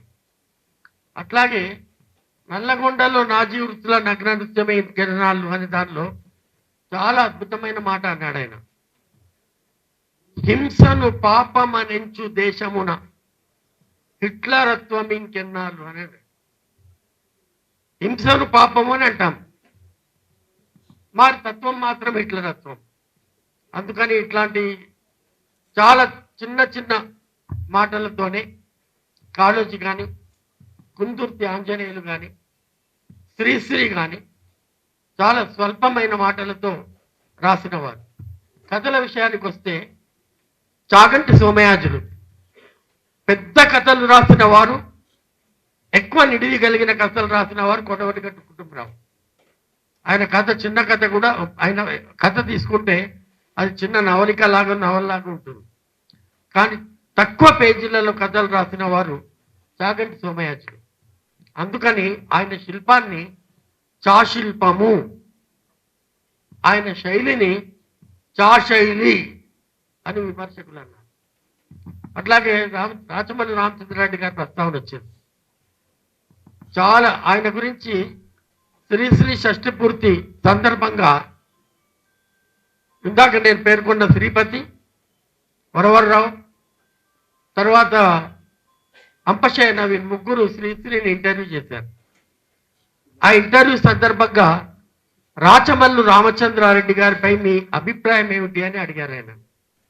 ఆయన వెంటనే చెప్పిన సమాధానం క్రూరుడైన క్రిటిక్ అని చెప్పారు. ఎందుకంటే దిగంబర కవులను గురించి రాచమల్లు రామచంద్రారెడ్డి రాస్తూ, ఈ సమాజం కుళ్ళిపోయిన మాట నిజమే, దుర్గంధ భూయిష్టమైన మాట కూడా నిజమే, కానీ ఈ దిగంబరుల పైత్యాన్ని కవిత్వం అనుకునేంతగా కుళ్ళిపోలేదు అని రాచమల్లి రామచంద్రారెడ్డి రాసినట్టు షార్ప్ క్రిటిసిజం.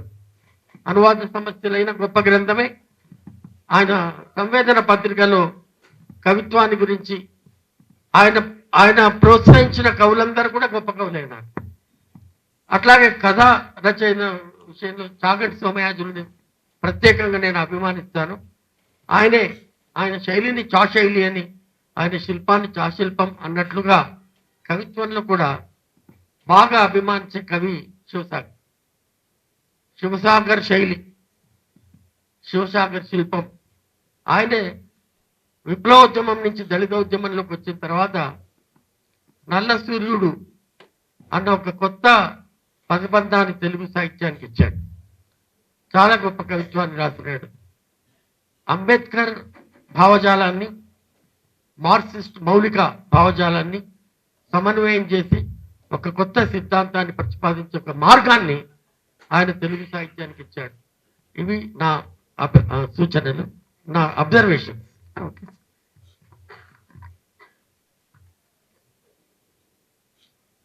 ఇప్పుడు అంటే శైలి శిల్పాలని దాంట్లో ఉన్న విభిన్నతని, అంటే ఇప్పుడు మనం ఒక 150 కోట్ల జనాభా ఉన్నాము అంటే 150 కోట్ల శైలులు ఉంటాయి, రాస్తాయి, కవికలు రాస్తాయి. మీరు అన్నట్టు కవితలు కాకుండా కవికలు రాస్తాయి, అన్ని శైలులు ఉంటాయి. అంటే భిన్న శైలుల మధ్య తులనాత్మకంగా మీరు ఎప్పుడైనా అధ్యయనం చేశారా? భిన్న శైలి శిల్పాలని తులనాత్మకంగా అధ్యయనం చేసిన సందర్భాలు ఉన్నాయా? ఇప్పుడు శైలి ఖచ్చితంగా వాళ్ళ మానసిక స్థితికి ప్రతిబింబం. నెంబర్ 1 ఒకటి.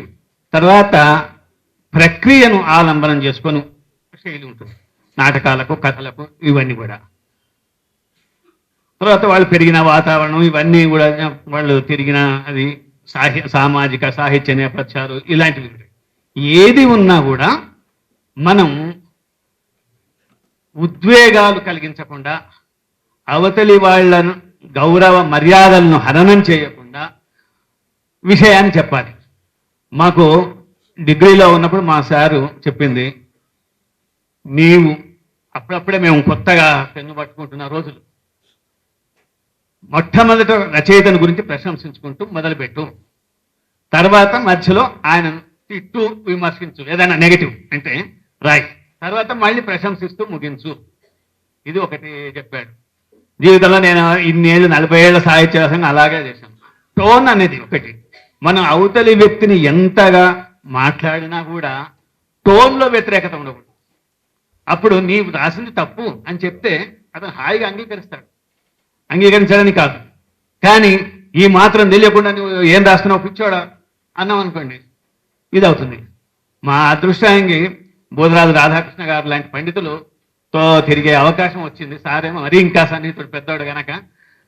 బోధరాజు రాధాకృష్ణ గారి విమర్శలు చాలా గొప్ప పండితుడు, ఆయన మనం ఏమీ తక్కువ చేయాల్సిన పని లేదు. కానీ ఆయన విమర్శల్లో, గ్రంథ సమీక్షల్లో చాలా మంది నొచ్చుకున్నారు. ఎందుకోసం అంటే చెప్పేది వాస్తవమే కావచ్చు. నేను మీకు ఉదాహరణ చెప్తాను. బోధరాజు రాధాకృష్ణ ఉదాహరణ, మైక్ దగ్గర.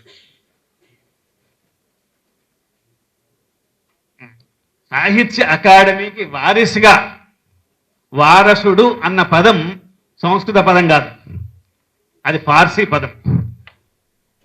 సాంస్కృతిక విషయాల మీద సాహిత్య అకాడమీకి వారసుగా వెలసిన సంస్థకు, అంటే తెలుగు విశ్వవిద్యాలయానికి సాంస్కృతిక విషయాల మీద శ్రద్ధాసక్తులు భాష వంటి క్షుద్ర విషయం మీద లేవు. ఇక క్షుద్ర విషయం అనే అడ్జెక్టివ్ ఎందుకు వేసినట్టు? అట్లాగే చచ్చి చెడి చేయంగల విన్నపంగా నర్తనలోకి నచ్చిన ఈ కార్యక్రమం కూడా ఇప్పుడు స్తంభించిందని నివేదించడానికి గర్విస్తున్నాను. ఇలాంటి మాట ఇంకా చాలా బోధరాజు రాధాకృష్ణ గారితో పేచీలు వస్తాయి. కానీ నిజంగా ఆ మహానుభావుడు బోధరాజు రాధాకృష్ణ గారు. మీరు ఒక విషయం చెప్తాను.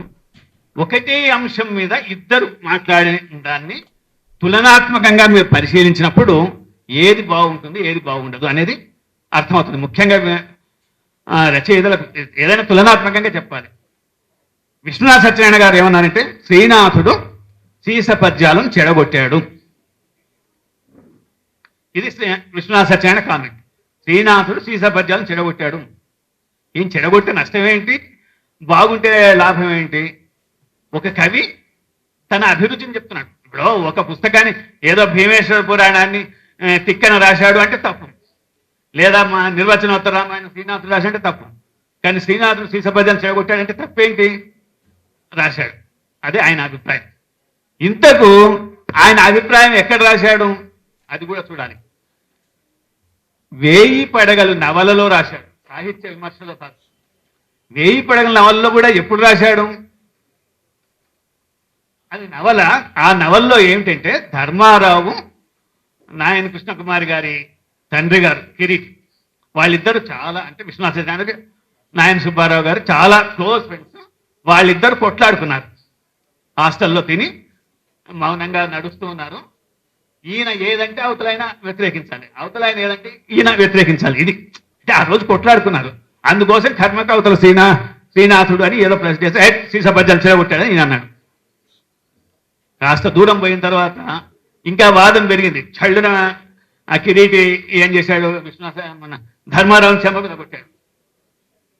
వాళ్ళందరూ క్లాస్మేట్స్ మచిలీపట్నంలో.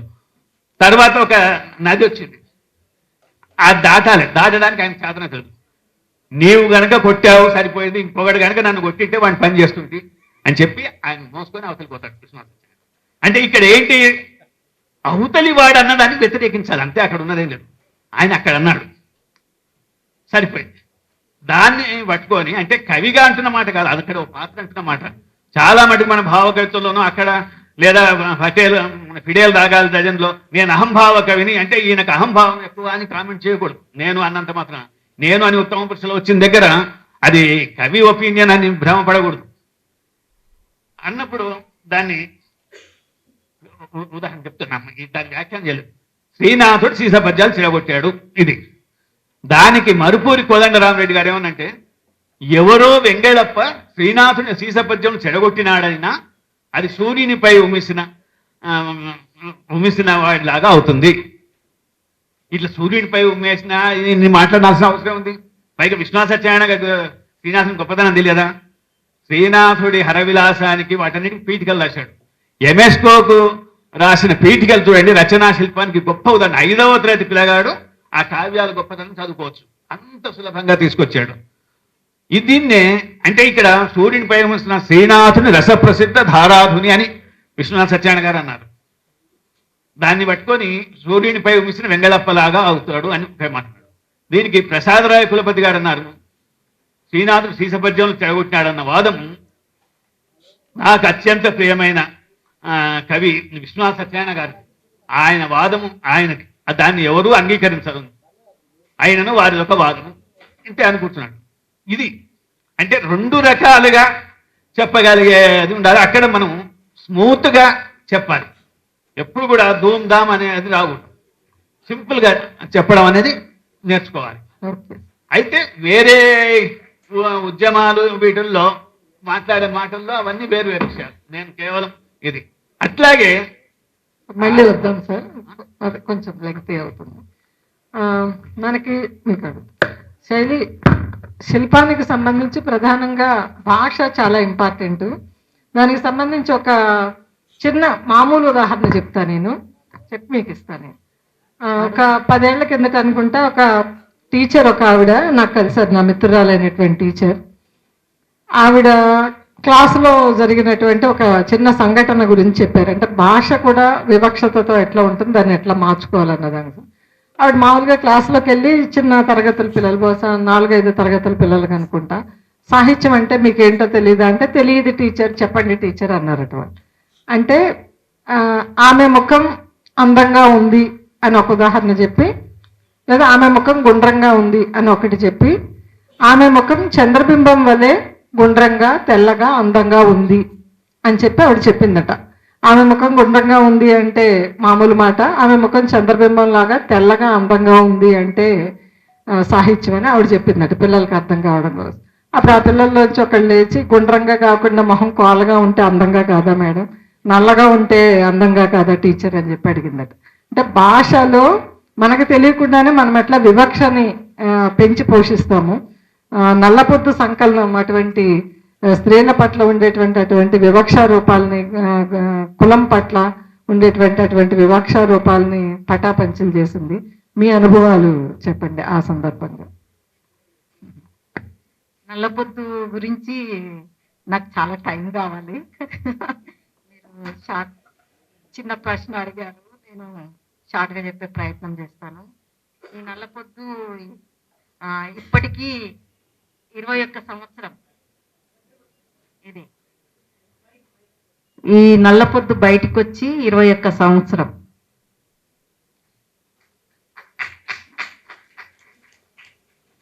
నేను రైటర్గా స్టార్ట్ కాలేదు ఈ పుస్తకం చేయడానికి. ఒక జిజ్ఞాసతో స్టార్ట్ అయినా. అప్పుడు దళిత సాహిత్యం ఒక ఉద్యమం లాగా నడుస్తుంది. వాళ్ళ సాహిత్యం అంతా చదివి నేను చాలా ఉద్వేగానికి గురయ్యి దాన్ని పర్సనలైజ్ చేసుకొని, అవును అంటే అంతకుముందే కారం చెడు చుండూరు జరిగినాయి. అంతకుముందే నేను శ్రీశ్రీని చదివాను, ఇంకా దిగంబర కవులది చదివాను. దిగంబర కవుల చదివిన తర్వాత అది ఎమోషన్ తెచ్చుకుందాం, గట్టిగా అరుద్దామని అంటుండే, కానీ గుండెకి తాకలే. దిగంబర కవిత్వం కానీ శ్రీశ్రీ గారిది కానీ మాట్లాడితే ఇట్లా మాట్లాడాలి, అందరూ మనల్ని మన వైపు తప్ప ఇంకెటువైపు చూడకూడదంటే శ్రీశ్రీ లాగా కవితలు రాయాలి అని ప్రయోగాత్మకంగా ఆలోచించేది. కానీ అది గుండెల్ని తట్టలేదు, కనెక్ట్ కాలేదు. కానీ తర్వాత ఈ కారంచెడు చుండూరు తర్వాత దళిత సాహిత్యం అనేది ఒక ఆ, ప్రవాహం లాగొచ్చింది. అప్పుడు అంతా రాశారు చాలా మంది. అప్పుడు బాగా రాసిన వాళ్ళు కొంతమంది ఇప్పుడు లేరు, కొంతమంది ఉన్నారు. అందుట్లో మాస్టర్ జీ అన్న, ఇంకా కోయి కోటేశ్వరరావు, మళ్ళీ మన గుంటూరు లక్ష్మీ నరసయ్య, ఆ బ్యాచ్లో వీళ్ళు ముగ్గురు కనిపిస్తారు నాకు ఇప్పుడు. ఇంకా చాలా మంది ఉన్నారు, సార్ కూడా రాశారు. కానీ ఎక్కడ పోతే అక్కడ ఇట్లా ఆర్గ్యుమెంట్ల లాగా ఇంకా ఒక సంవాదం, వాళ్ళకు వీళ్ళకు ఒక సంవాదం లాగా చాలా ఎమోషనల్గా జరిగేది. ఇంకా అవి చదువుతూ నేను ఈ పుస్తకం మొదలుపెట్టాను. నాకు ఒక అన్వేషి అని research centre for women studies వాళ్ళు, నేను కొద్దిగా బాగా మాట్లాడేది, ఇంట్రెస్ట్గా ఉండేది. వాళ్ళను కూడా నేను ఆర్గనైజ్ చేసే మీటింగ్లకు వాళ్ళని స్పీకర్స్గా పిలిచేది. ఆ ఫ్రెండ్షిప్ మాకు. ఈమె బాగా యాక్టివ్గా ఉంది, అయితే దళిత సాహిత్యం కూడా ఇట్లుంది కదా, నువ్వు ఒక దగ్గర కలెక్ట్ చేయని అంటే నేను అన్ని కలెక్ట్ చేయడము వరకే ఆగం కదా, చదవడము. చదివిన తర్వాత అయ్యో గుట్టలు గుట్టలు పడుతున్నాయి టేబుల్ మీద, అవన్నీ కలెక్ట్ చేస్తే. మరి ఇన్ని ఉన్నాయి కదా, ఊకే కలెక్ట్ చేసి అట్లా పెంచడం ఏంటి, ఒక సంకలనం మీద పనిచేయి అని అంటే ఇంకా అంతకంటే నాకు గొప్ప అవకాశం రాలేదన్నమాట. నిజం చెప్తున్నా, కాలేజీలో బెంచ్ మీద కూర్చున్న తర్వాత ఒక టేబుల్ మీద కుర్చీ మీద కూర్చొని చదవడము, పెన్ను బట్టి రాయడం అనేది కాలేజీ తర్వాత ఈ పుస్తకం. అంతకుముందు టేబుల్ కుర్చీ అలవాట్లేదు. అది నేను ఇండివిజువల్గా తీసుకోవట్లేదు. దళితులకు హౌస్ సెటప్పే అది ఉండదు. ఫస్ట్ ఆఫ్ ఆల్ వ్యవసాయం ఇండ్లు అదేదో తక్కువ అని కాదు, కానీ వ్యవసాయం ఇండ్లు చదివిండ్రనంటే ఇంకా రకరకాలుగా ఉంటుంది. ఒకరు చదువుతున్నారంటే ఊర్లో అందరికి తెలిసిపోతుంది, అందరి నిఘా ఉంటుంది. వాడు చదివిపిస్తుండా, మరి రేపు జీతం ఎవరు ఉంటారు అనే హంటింగ్ స్టార్ట్ అయిపోతుంది అనమాట. ఎప్పుడైతే పిల్లలు ఎక్కువ మంది పెరుగుతారో అప్పుడు కాస్త అలవాటు పడతారు చూడడం. అప్పుడు ఇంకా మనల్ని మనం రక్షించుకోవాలి. మన పిల్లల్ని మనం రక్షించుకొని చదువు నుండి డీవియేట్ కాకుండా చూడాలి. ఈలోపు విరుచుకపడే విప్లవ ఉద్యమాలు ఎవరెటు పోతారో తెలియదు. ఇంకా మా గదరన్న వీళ్ళందరూ ఒకటే ఇన్స్పిరేషను. చాకలోని కంటే చదువుకున్నోని కన్నా చాకలోడు మేలని ఇట్లాంటి వేదికల మీద పాడే వరకు ఇంజనీరింగ్ స్టూడెంట్స్ అంతా చదువు వదిలేసి ఓల్డ్ టైమర్స్కి వెళ్ళిపోయినరు. అంటే చదువు నుండి బయటికి రాకూడదు అని ఎవరికి ఉంటుంది అని అంటే అడ్మినిస్ట్రేషన్లో పవర్లో ఉన్నోళ్ళకి మాత్రమే ఆ ముందు చూపు ఉంటుంది. అదే అంతకుముందు జీతాలు ఉన్నోళ్ళు, వ్యవసాయంలో ఉన్నోళ్ళు పవర్లోకి వస్తారేమో అనే ఒక దాంతో వాళ్ళని తొందరగా డివియేట్ చేస్తారు. ఆ డివియేట్ చేయడానికి విప్లవ రాజకీయాలు, ఉద్యమాలు కూడా ఒక ప్రధాన కారణమని రీసెర్చ్లో మనం చూడొచ్చు. దాన్ని నేను సార్ చెప్పాడుగా, ప్రశాంతంగా చెప్తున్నా, నాకేం కోపం లేదు, రైట్.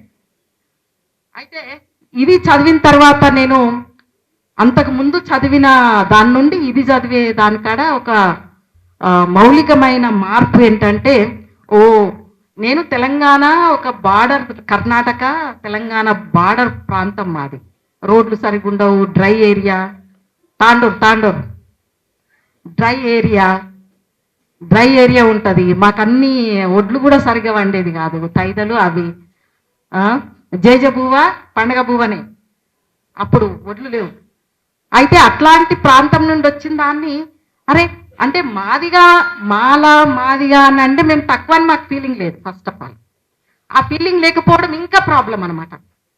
ఫీలింగ్తో ఉండి ఒక న్యూన్యతా భావంతో ఉండడమే అవతల కోరుకుంటారు. అట్లా లేకుండా నేనేమి ఇంకా మా కమ్యూనిటీలో కుటుంబంలో మా ఫాదర్ ఎక్కడా తగ్గేది లేదు. చాలా వర్క్లో కానీ స్కిల్స్లో కానీ మ్యూజిక్ ఇన్స్ట్రుమెంట్స్ ఒక 10-12 మ్యూజిక్ ఇన్స్ట్రుమెంట్స్ తనకు వచ్చేవి. మా ఇల్లు ఎప్పుడు మ్యూజిక్తో ఉండేది, అందరు ట్రైనింగ్లు ఇచ్చేది. అట్లా పెరిగిన వాళ్ళము. ఎక్కడ కించిత్ తావగింజంత ఆత్మనూన్యత భావం మాకు లేదు. దాంతోని ఇంకా చదువుకోవాలి అనే దాంతో ఉన్నాం. ఇది చదివిన తర్వాత అరే వీళ్ళు దాదాపు ఇండిపెండెన్స్ మూమెంట్ 1930s దళిత స్త్రీలు రాశారు. 1930s దళిత స్త్రీలు రాశారు అనేది స్పెసిఫిక్ ఎందుకు చెప్తున్నానంటే, నేను కొంతమంది రాశారు కదా ఇంకెవరున్నారు అని అంటే, కొంతమంది అంటే అప్పుడు చల్లపల్లి స్వరూపరాణి, వినోదిని, వీళ్ళు కొంతమంది రాస్తున్నారు. అయితే వీళ్ళేనా ఇంకెవరన్నా రాసిండ్రా అని అంటే, మనోళ్ళు ఎవరిని అడిగినా అసలు దళితుల మొగుళ్ళకే చదువు లేదు, ఆడోళ్ళకేడ చదువు ఉంది, అందులో చదువున్న వాళ్ళు అందరు రాస్తారా, ఇంకా నువ్వు సాహిత్యం అంటున్నావు అని ఫస్ట్ అట్లా స్టార్ట్ అయిందన్నమాట. తర్వాత వెతుకుతా ఉంటే 10 తరాల ముందు చదువుకున్న వాళ్ళు అది ఆంధ్రాలో, తెలంగాణలో కూడా వరంగల్లో ఒక చర్చ్ బేస్డ్ విమెన్ గుల్బానమ్మ అని ఆమె దాదాపు 3 డిగ్రీలు చేసింది. ఆమెకు 3 డిగ్రీలు చేసిన తర్వాత కనీసం 4 డిగ్రీలు చేసిన భర్తను చేసుకోవాలని మొత్తం స్టేట్ అంతా వెతికితే దొరకలే. అందుకని ఆమె పెళ్లి చేసుకోలేదు. ఇదే అన్నమాట, చదువుకుంటూ ఒక బాధ, చదువుకోకపోతే ఒక బాధ. అయితే ఇవన్నీ ఇంట్రెస్టింగ్.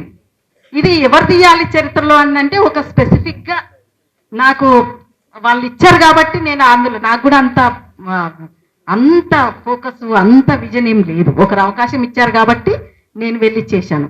అందులో అవన్నీ రాస్తా ఉంటాయి. స్త్రీలు రాసిన ఆ కథల్లో మిగతా మీరు అంతకుముందు సాహిత్యం చదువు ఉంటారు కదా, ఆ నల్లపొత్తు రచయితల సాహిత్యానికి అంటే భాషకు సంబంధించి కానీ ఎత్తుగడ లేకపోతే ముగింపు ఏదన్నా ప్రత్యేకమైన అంశం ఒకటి మీరు గమనించి ఉంటే అది ఒకటి చెప్పండి. ఖచ్చితంగా అదేంటంటే అది ఒక రకమైన పెయిన్ ఉంటుంది అందులో, ఒక రకమైన పెయిన్, ఒక బాధ. ఆ బాధని అక్షరాల్లోకి పెట్టడం అనేది కనిపిస్తుంది. ఆ బాధ నుండి ఏంటనంటే ఒక ఇన్ఈక్వాలిటీని, ఒక అంటరానితనాన్ని ఎదుర్కొంటూ ఇట్లా ఉండకుండా ఉండలేమా సమాజంలో. అయితే క్రిస్టియన్ స్త్రీలు అయితే ప్రభువుకు నివేదించుకుంటారన్నమాట. ఇంకా దళిత స్త్రీలు అంటే వాళ్ళ బాధలన్నీ ఒక ఎల్లమ్మకో పోచమ్మకో చెప్పుకుంటారు. అయితే అట్లాంటిది అంటే ఈ ఇద్దరు కాకుండా చదువుకున్న ఫ్యామిలీస్లో నుండి ఉన్న వాళ్ళు చాలా ప్రోగ్రెసివ్గా అప్పుడు గురిజాడని, శ్రీశ్రీని వీళ్ళందరినీ చదివిన స్త్రీలు వీళ్ళు వాళ్ళకు కౌంటర్ రాశారు.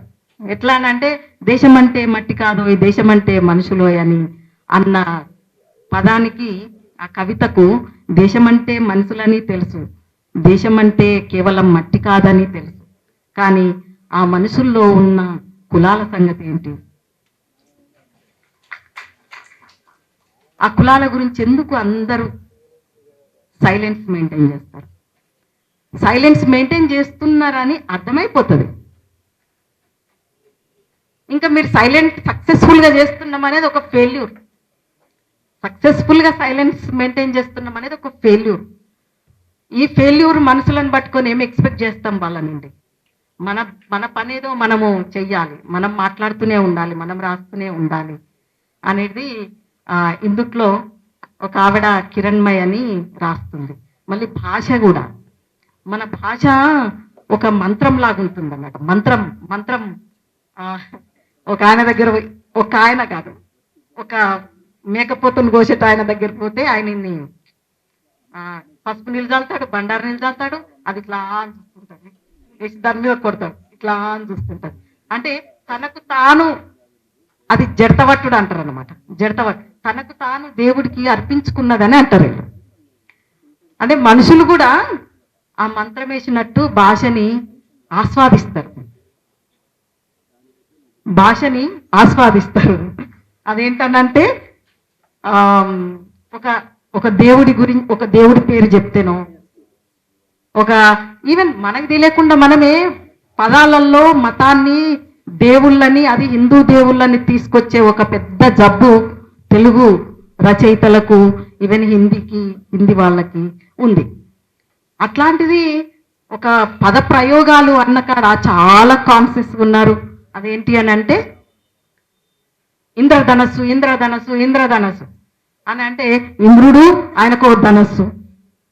ఆ ఇంద్రుడు ఎవరు? మనోడే కదా, భారతదేశంలోనే. మరి వేరే దగ్గర ఉంటారా? వేరే దేశంలో ఏం వేరే వాడు ఉంటాడు, ఇంద్రుడైతే ఉంటాడు. మరి ఈ ఇంద్రధనస్సు అనేది ప్రపంచమంతా వస్తుంది. దాన్ని ఒక మనిషికి ఎందుకు పరిమితం చేసి చూస్తారు అని ఆ కాన్షియస్నెస్తో దాన్ని ఒక ప్రకృతి పరంగా మాత్రమే వాడాలని వాన విల్లు వాన అనేది మనకు ప్రకృతిలో వాన. ఆ వాన మూలంగా వచ్చే బాణం విల్లు. ఇంకా మన గొప్ప విషయం మన తెలంగాణలో సింగిడి అంటాం, అది వేరే. అట్లా భాష ప్రయోగాలు అవి కూడా చాలా, ఇంకా ఈ సటైర్లు కూడా అద్భుతంగా ఉంటాయి అన్నమాట. తిట్టాలనుకునేది కూడా అద్భుతంగా తిట్టడము, అవతల వాళ్ళకు మాత్రమే అర్థమవుతుంది, మిగతా వాళ్ళకి అర్థం కాదు. అది మంచి మాటలతోనే తిడతారు, అబ్యూజ్ చేయరు.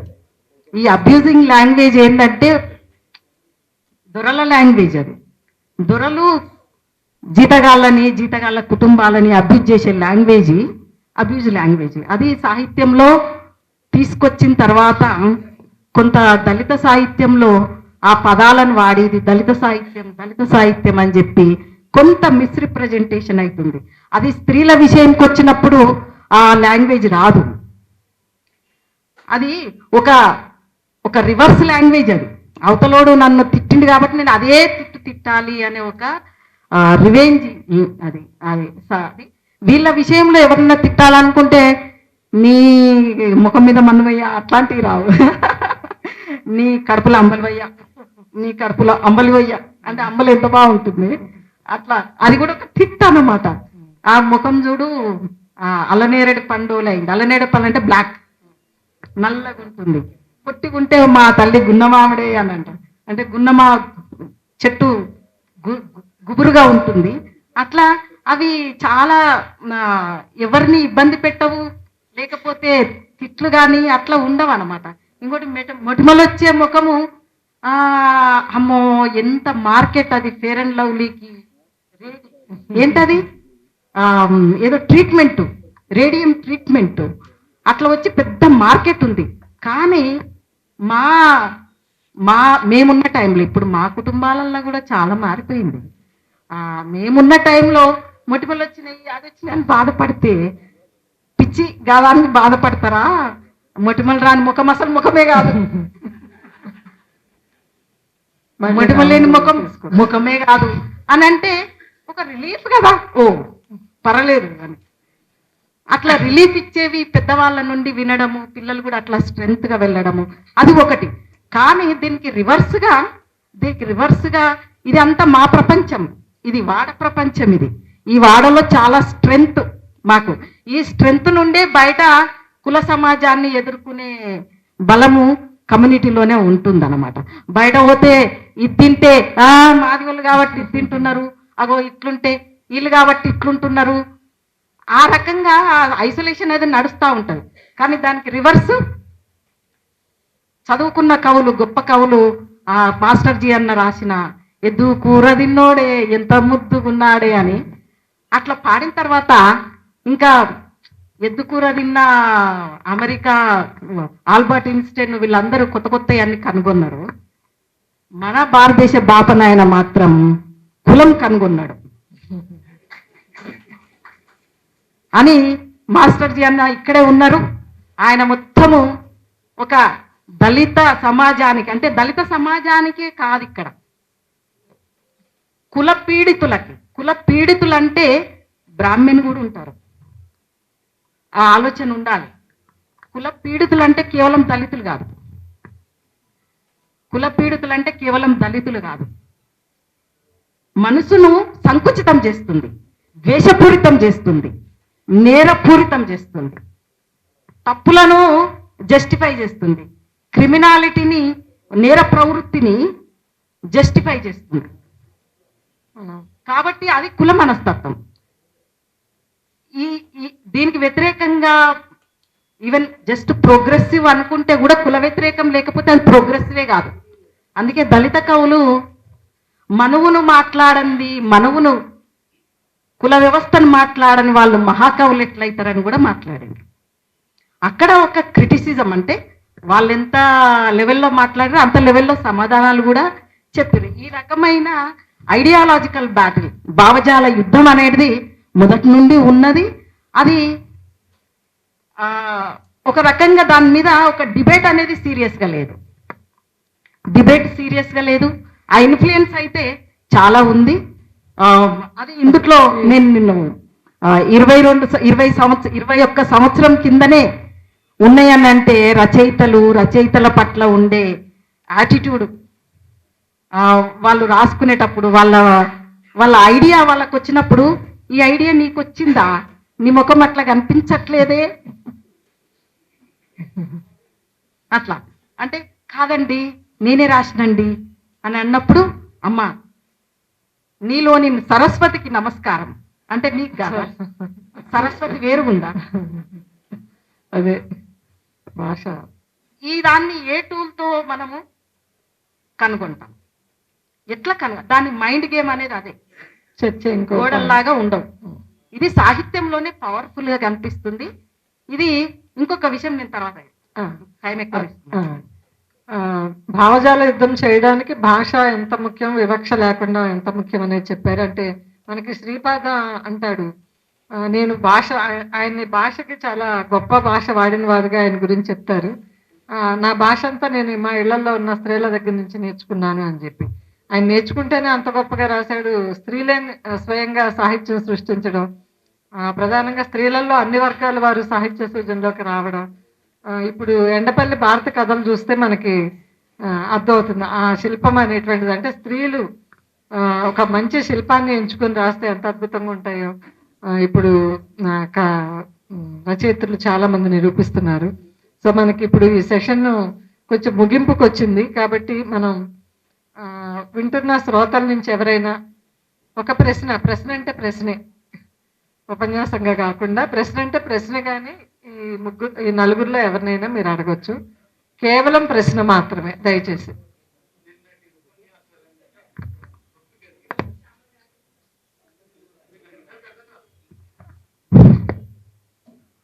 మహమ్మద్ ఖదీర్ బాబు గారు మాట్లాడుతూ, మద్రాసులో ఒక రచయిత ఒకరోజు 10 లక్షల రూపాయల పుస్తకాలు అమ్మాడన్న.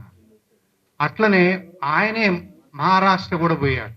అక్కడ ఒకరోజు తను చూస్తుంటేనే ఒక రచయిత పుస్తకాలు 400 ఎంతో కొని వాళ్ళందరూ ఆయన సంతకం కోసం వరుసలో నిలబడ్డారు. కాలువ మల్లయ్య గారు మాట్లాడుతూ, ఆయన 1000 కథలు రాశాడు, 100 పుస్తకాలు వేశాడు. ఆయన పుస్తకం ఇంట్లో బల్ల మీద పెడితే మనవడు కానీ కొడుకు కానీ చూడరు, అది పక్కకు దూసేస్తారట. నాకు తెలుసు కేరళలో సంగతి ఏమిటో. ఎవరైనా ఒక రచయిత ఇటువంటి ఆయన 500 1000 ప్రతులు వేస్తే కొడతారు. ఆయన అరే బుద్ధి లేదారు నీకు, 10,000 ప్రతులు వేయి, జిల్లాకి 1000 పంపించు, అక్కడ రైటర్స్ కోఆపరేటివ్స్ ఉన్నాయి, అమ్మి పెడతామని వాళ్ళు అమ్మి డబ్బులు ఆయనకి ఇస్తారు. నేను మిమ్మల్ని అడుగుతున్నాను, ఎందుకంటే మీరు 10 ఏళ్ళ నుంచి పరిచయం. విజయవాడలో కూడా మాట్లాడాము ఒకసారి. మీరు బీసీగా ఉండగా 10 మందిని వేసుకొని వచ్చాను నేను వేరే విషయాల మీద మాట్లాడటానికి. వారు మా ఇంటికి కూడా వచ్చారు, అమెరికాలో కూడా కుటుంబంతో సహా. అందుకని అడుగుతున్నాను, ఆ పరిస్థితి తెలుగునాట ఎందుకు లేదు?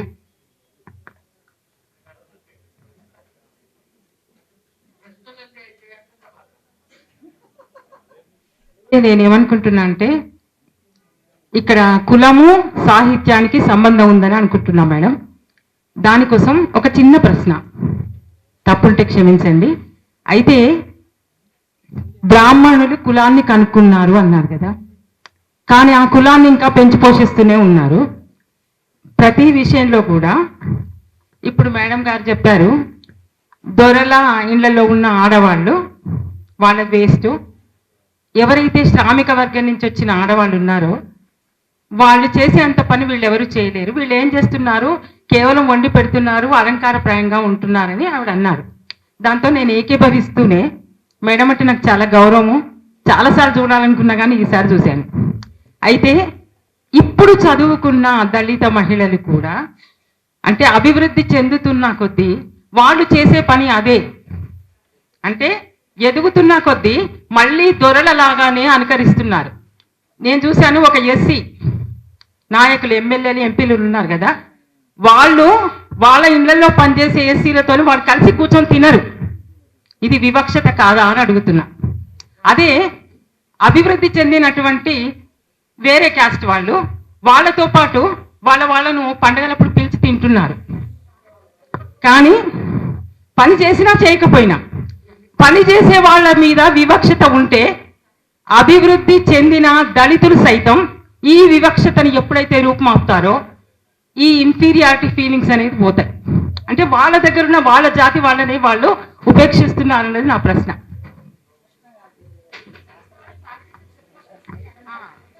ఆ ప్రశ్న చాలా వాల్యుబుల్. అది నేను చెప్పాను కదా, భావజాల యుద్ధం అనేది. భావజాల యుద్ధం అనేది బయట చేసుకోవడంతో పాటు ఇళ్లల్లో దళితులు కూడా చేసుకోవాలి. వీళ్ళకు అంటే దళితులు ఆదివాసీల్లాగా అడవుల్లో లేరు, ఊర్లోనే ఉన్నారు. ఊర్లో ఉండే ప్రతిదీ దళితుల మీద పడుతుంది ఎఫెక్ట్.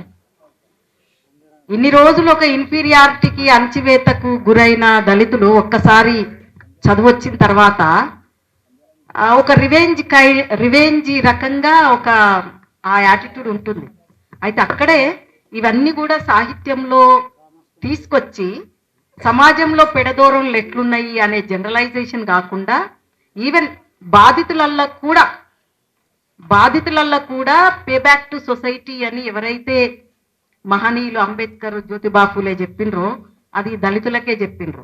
వీళ్ళు పే బ్యాక్ టు సొసైటీ కాకుండా వాళ్ళకంటే ఎక్కువ ఉన్న అదర్ కమ్యూనిటీస్తో కంపారిజన్ చేసుకుంటూ అట్లా పోతున్నారు తప్ప అది ఒక రకంగా డెమోక్రటైజ్ కావాలి అనే రిజర్వేషన్స్, డెమోక్రటైజ్ కావాలి అనేది మేము సాహిత్యం రాస్తున్నాము.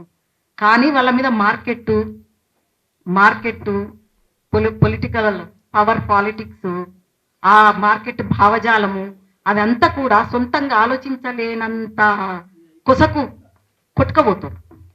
దళిత ఆడవాళ్ళే కాదు, మిగతా ఆడవాళ్ళు కూడా ఎంతమంది పుస్తకాలు కొనుక్కొని చదువుకుంటారా? చీరలకు, నగలకు ఇచ్చినంత ప్రాధాన్యత ఒక పుస్తకం ఇంట్లో పెట్టుకుందాము అని అనుకోరు. ఆడోళ్ళు ఈ ఆడోళ్ళు ఒకటే, ఎందుకంటే ఇద్దరికి డబ్బు ఉంది కాబట్టి ఇదంతా ఒక టోటల్గా సమాజం గురించి. ఇవన్నీ సాహిత్య వస్తువులే మీరు అడిగినవి. అయితే నేను పుస్తకము వచ్చింది 21 సంవత్సరం. నా జ్ఞాపకాలన్నీ నా బాల్యంవి. ఆ బాల్యం అన్నీ నేను ఇక్కడ రాసిన. ఇప్పుడు ఎంత మార్పు వచ్చిందండి కమ్యూనిటీలో. దేవుడు మారిపోయిండు, చీరలు మారిపోయినాయి, తిండి మారిపోయింది, అన్నీ మారిపోయినాయి. అక్కడుండి మనం మాట్లాడుతున్నాం కాబట్టి ఇంకా చాలా విషయాలను మనం మాట్లాడాలి. ఇప్పుడు ఒరిజినల్గా ఊరికే విక్టిమైజేషన్లో అవును మాకు బాధ అట్లా కాకుండా మన స్ట్రెంగ్త్ ఫస్ట్ మాట్లాడుకోవాలనేది నా ఉద్దేశం. నేను ఎప్పుడు బాధిత టోను నాకు ఇష్టం ఉండదు. ఒక విక్టిమ్గా మాట్లాడడం నాకు ఇష్టం ఉండదు. దళితులు మాట్లాడినా నాకు ఇష్టం ఉండదు. కాబట్టి అదే టోను నా కథలలో వస్తుంది, అవే కథలు నాకు నచ్చుతుంది, అవే పోరాటాలు కూడా ఉన్నాయి. కాబట్టి తెలంగాణ కూడా అదే పోరాటం కాబట్టి అట్లా కనెక్ట్ అవుతాం ఇక్కడ. అంతేగాని అతీతంగా ఉన్న వ్యక్తులకు స్పెసిఫిక్గా ఇట్లా పెట్టడం అనేది మనము దానికి టైం వేస్ట్ అవుతుంది. కానీ అది ఫోకస్గా సాహిత్యంలో రావాలి. Thank you. అది ఇప్పుడు మీరు చెప్పిన దాంతో పాటు ఒకటి అక్క శ్యామల గారు చెప్పిన దాంతో పాటు ఒకటి అంటే పీడిత వర్గాల వారు కూడా సాంస్క్రిటైజేషన్ కి గురవుతారు కదా అనేటువంటిది ఆమె సాహిత్యానికి దాన్ని అప్లై చేసి చూస్తే అంటే వినోదిని తప్పిపోయిన కుమార్తె అని ఒక కథ రాస్తుంది. అంటే అణిచివేతకు గురైన వర్గాల వారు సాహిత్యంలోకి వచ్చినప్పుడు వారి సాహిత్య శిల్పం బ్రాహ్మణికలుగా ఉండకూడదు, తమ సొంత శిల్పాన్ని వాళ్ళు దళితులు సృష్టించుకోవాలి. అట్లా భారతి రాస్తోంది, వినోదిని రాసింది, శ్యామలక్క గారు రాశారు, జూపాక సుభద్ర, ఇండస్ మార్టిన్, సోలమన్ విజయ్ కుమార్, వీళ్ళందరూ కూడా సాంస్క్రిటైజ్ అయినటువంటి భాషని, శిల్పాన్ని కాకుండా తమదైన కొత్త శిల్పాన్ని వాళ్ళు సృష్టిస్తున్నారు. సాహిత్యం, దళిత సాహిత్యం ఆ రకంగా చాలా ప్రామిసింగ్ గా అయితే ఉందండి. కేవలం ప్రశ్న మాత్రమే రిలేటెడ్ గా సార్ మీరు అడుగుతారన్నారు. ఏంటమ్మా ఒక్కటి వారికి సమాధానం చెప్తాము. మీరు అడిగిన ప్రశ్నకు సమాధానం ఏంటంటే, ఉద్యమాలు ఉవ్వెత్తున జరుగుతున్నప్పుడు సాహిత్యం అంతే ఉధృతంగా వస్తుంది, సాహిత్య గ్రంథాలు కూడా అంతే ఉధృతంగా అమ్ముడుపోతాయి. భారత జాతీయోద్యమ కాలంలో వెలువడిన సాహిత్యము వేల ప్రతులు అమ్ముడుపోయినాయి. తెలంగాణ సాయుధ రైతాంగ పోరాట కాలంలో మాభూమి నాటకము కొన్ని వందల ప్రదర్శనలు జరిగినట్లుగానే సుంకర సత్యనారాయణ రాసిన కష్టజీవి బుర్రకథ అక్షరాస్యత తక్కువగా ఉన్న తెలంగాణ ప్రాంతంలోనే 1,00,000 ప్రతులు అమ్ముడుపోయింది. ప్రత్యేక తెలంగాణ తొలి దశ ఉద్యమ కాలంలో వెలువడిన విప్లవ డంకా కానీ విప్లవ శంఖం కానీ కవుల దగ్గరే కాపీలు లేవు, అమ్ముడుపోయినాయి. మలిదశ తెలంగాణ ఉద్యమ కాలంలో అనేక మంది ఊరూర వాడవాడ కవులు వెలిశారు, గొప్ప పాటలు రాశారు. ఆ పాటలు జనంలోకి బాగా పోయినాయి, పుస్తకాల రూపంలోనూ సీడీల రూపంలోనూ. అయితే ఒకటి, బుక్కు కల్చర్ తగ్గి లుక్కు కల్చర్ పెరిగిన తర్వాత పుస్తకం కొని చదివే అలవాటు తగ్గిన మాట వాస్తవమే. కానీ ఇవాళటికి ఉభయ తెలుగు ప్రాంతాలలో ఉన్న ప్రచురణ సంస్థలు కనీసం వారానికి ఒక పుస్తకమైన ప్రచురిస్తున్నాయి. నేను ఒక ఏడాది కాలం పాటు ఉస్మానియా తెలుగు శాఖ అధ్యక్షుడిగా పదవి విరమణ పొందిన తర్వాత ఒక ఏడాది కాలం పాటు నవచేతన పబ్లిషింగ్ హౌస్ జనరల్ మేనేజర్గా, ఒక ప్రచురణకర్తగా కూడా బాధ్యతలు వహించాను. నా స్వానుభవం ఏంటంటే, ప్రతి వారానికి కనీసం ఏదో ఒక ప్రచురణ సంస్థ ఓ పుస్తకాన్ని వేస్తుంది. చదివే వాళ్ళు ఉన్నారు, కొనేవాళ్ళు ఉన్నారు. కానీ మీరు అన్నట్టు కేరళలోనో తమిళనాడులోనో కర్ణాటకలోనో 10,000 కాపీలు వేసే పరిస్థితి లేదు. 1000 కాపీలు వేస్తే అమ్ముడుపోతున్నాయి. కానీ ఇంకా ఇప్పటికీ మహాప్రస్థానం ఎన్ని ముద్రణలు వచ్చినా కాపీలు అందుబాటులో ఉండవు. సి నారాయణ రెడ్డి గారి ఆధునిక ఆంధ్ర కవిత్వము సంప్రదాయములు ప్రయోగములు ఎన్ని పునర్ముద్రణలు పొందినా కాపీలు ఉండవు. అట్లాగే నేను వేసిన దళితవాద వివాదాలు, దళిత సాహిత్యంపై ఒక దశాబ్ద కాలంలో వచ్చిన డిబేట్స్ ఓ పుస్తకంగా వేస్తే అది 3వ ముద్రణగా తెలుగు విశ్వవిద్యాలయం వేయాల్సి వచ్చింది. స్త్రీవాద వివాదాలు 3వ ముద్రణగా వేయాల్సి వచ్చింది.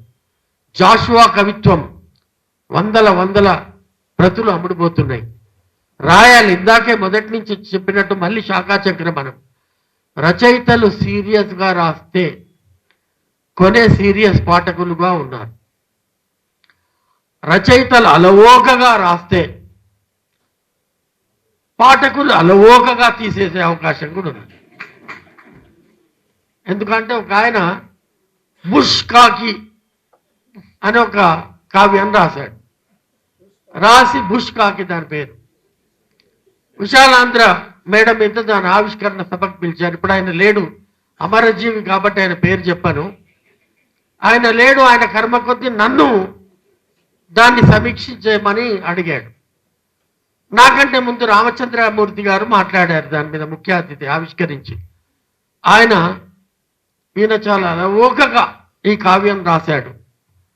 అంతే అలవోకగా వ్యాసం రాయగలడు, అంతే అలవోకగా సాహిత్య చరిత్ర గ్రంథం రాయగలడు, అంతే అలవోకగా విమర్శ రాయగలడు అని అన్నాడు. నేను ఇంకా నా వంతు వచ్చింది. నేను ఎలా ప్రారంభించాలి అని అనుకుంటున్నంతలో రామచంద్రరావు గారి మంచి లీడ్ ఇచ్చారు. ఈ కవి చాలా అలవోకగా రాశాడు, అందుకని దీనిలో ఏం లేదు అని చెప్పి. సీరియస్గా రాసి ఉంటే ఈ బుష్ కాకి చాలా మంచి పుస్తకంగా వచ్చేది. ఆయన అలవోకగా వ్యాసం రాయొచ్చు, అలవోకగా ఇంకేదని రాయొచ్చు. కవిత్వం అలవోకగా రాయకూడదు. కవిత్వం ఒక సీరియస్ అఫైర్. కవిత్వం ఒక సీరియస్ సృజనాత్మకమైన సాహిత్య ప్రక్రియ. సీరియస్గా తీసుకొని రాస్తే చదివే వాళ్ళు ఉన్నారు. సంఖ్య తగ్గిన మాట నిజమే, మరీ నిరాశ పడాల్సిన పని లేదు. బుక్ ఫేర్ అవుతుంది, వెళ్ళిన ప్రతి వారు ఒకటో రెండో పుస్తకాలు కొనే బయటికి వెళ్తున్నారు. హైదరాబాద్ బుక్ ఫేర్లు, అలాగే Vijayawada book fair, Visakhapatnam book fair, గుంటూరులో జరిగే పుస్తక ప్రదర్శన, వెళ్ళిన ప్రతి వారు పుస్తకం కొనే వెళ్తున్నారు కాబట్టి ఇంకా ఉంది. అయితే వ్యక్తిత్వ వికాసం పుస్తకాలకున్నంత గిరాకీ సృజనాత్మక సాహిత్యానికి లేకపోవడము విషాదం అని చెప్తున్నా. నమస్కారం. మొత్తానికి ఎస్వి సత్యనారాయణ గారు అనుభవజ్ఞులు కనుక ప్రశ్నని ఉన్న సందర్భంలో వస్తు రూపాలు వస్తు శిల్పాలు అనే మాట వాడుతూ ఉన్నాం. అసలు తేడాతో వాడుతున్నావా, తేడా లేకుండా వాడుతున్నావా, నాకు కొంచెం స్పష్టత రావాలని అనిపిస్తుంది. విద్యార్థులు కూడా చాలా మంది ఉన్నారు కాబట్టి అడుగుతున్నాను. సార్ మీరు దానికి సమర్థులు సార్. మీరే సార్. వస్తువు రూపము విషయంలో వస్తువు అంటున్నప్పుడు ఏదైనా వస్తువు కావచ్చు, దాన్ని అభివ్యక్తి దగ్గర ఉండే విషయాలు రూపం. ఇప్పుడు వరకట్నము అది నాటకంగా రాయొచ్చు, లేదు నవలగా రాయొచ్చు, కథగా రాయొచ్చు, దాన్ని సంబంధించిన ప్రక్రియాపరమైనది. తర్వాత మనం చేసే కామెంట్స్, ఒకదాన్ని మృదువుగా చెప్పొచ్చు, ఒకదాన్ని హార్డ్గా చెప్పొచ్చు, దాన్ని ఇంకా ఉదాహరణలు చేస్తూ చెప్పొచ్చు, దాన్ని సింపుల్గా చెప్పొచ్చు. ఇలాంటివన్నీ కూడా చెప్పే విషయాలు. రకరకాలుగా ఏది చెప్పినా ముఖ్యంగా నేను ఎంతసేపు కూడా థీసిస్ల చుట్టూ నా మైండ్ అంతా తిరుగుతుంది కనుక చెప్పే వస్తువును ఎంత వివాదాస్పదమైన విషయమైనా కూడా దాన్ని మరీ అతి ఆవేశాలు ప్రకటిస్తూ దాన్ని రాయకూడదు అనేది ప్రధానంగా సింపుల్గా చెప్పాలి. అంటే మిగతా వాళ్ళు చెప్పకూడదు అనే సమస్య కాదు. నువ్వు వాదాలు పెట్టుకున్న దగ్గర చర్చలు, కవిత్వంలో లేదా పత్రికల్లో వాదోపవాదాలు అక్కడ అన్నీ చేయొచ్చు, ఎన్నైనా చేసుకోవచ్చు. ఇప్పుడు సపోజ్ నేను రాజపాలెం మన బంగోరే ఉన్నాడు. బంగోరే పేరు విన్న వాళ్ళు ఇప్పుడు చాలా తక్కువ మంది ఉండొచ్చు. చాలా గ్రేట్ పర్సన్ బంగోరే, బండి గోపాల్ రెడ్డి. కానీ మనిషి చాలా గొప్ప పని చేశాడు. మాలపల్లి మొదటి అవి తీసుకొచ్చాడు, తర్వాత కట్టమంచి రామలింగారెడ్డి మీద వర్క్ చేశాడు. ఆవేశం పట్టలేక సట్లేజ్ నదిలో దూకి చచ్చిపోయాడు పాపం. చాలా గొప్పవాడు. కానీ ఆయన ఏం చేశాడు, బ్రౌన్ సాహిత్య సేవ అని చాలా గొప్ప పుస్తకం వేశాడు. ఆ బ్రౌన్ టాపిక్ ఆయన అంటే నేను అనేది వస్తు శిల్పాల విషయంలో, అంటే వస్తువు నేను రూపం దగ్గర అంటే వస్తు రూపాలు వస్తు శిల్పాలు రెండింటినీ ఒకే అర్థంలో లేదు లేదు వాడారా మీరు మీ ప్యానల్ అని ఆయన ప్రశ్న. వస్తువు రూపం అని చెప్పే విధానానికి రూపం అనే అర్థంలో వాడుతున్నాం. రూపము శిల్పము ఒకటేనా అని అడుగుతున్నారు ఆయన.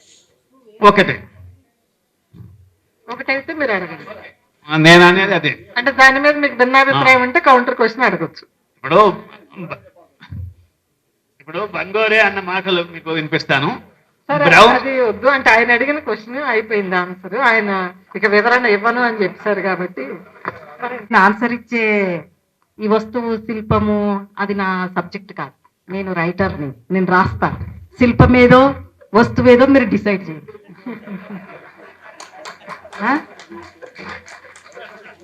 ఇవి ఆలోచించాను అనుకో, నేను కథ రాయలేదు.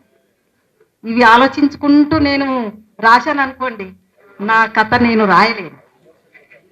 అయితే ఇంకొకటి ఏంటంటే నేను గమనించిన అంశము, ఈ వస్తువు శిల్పం అనే ఈ మూస అని కూడా కాదు, ఫ్రేమ్లో ఇప్పుడు అన్నారు కదా, ఏ విషయాన్నైనా ఒకరిని బాధ పెట్టకుండా సీరియస్ విషయాలు చెప్పొచ్చు అనేది చాలా ఇంపార్టెంట్.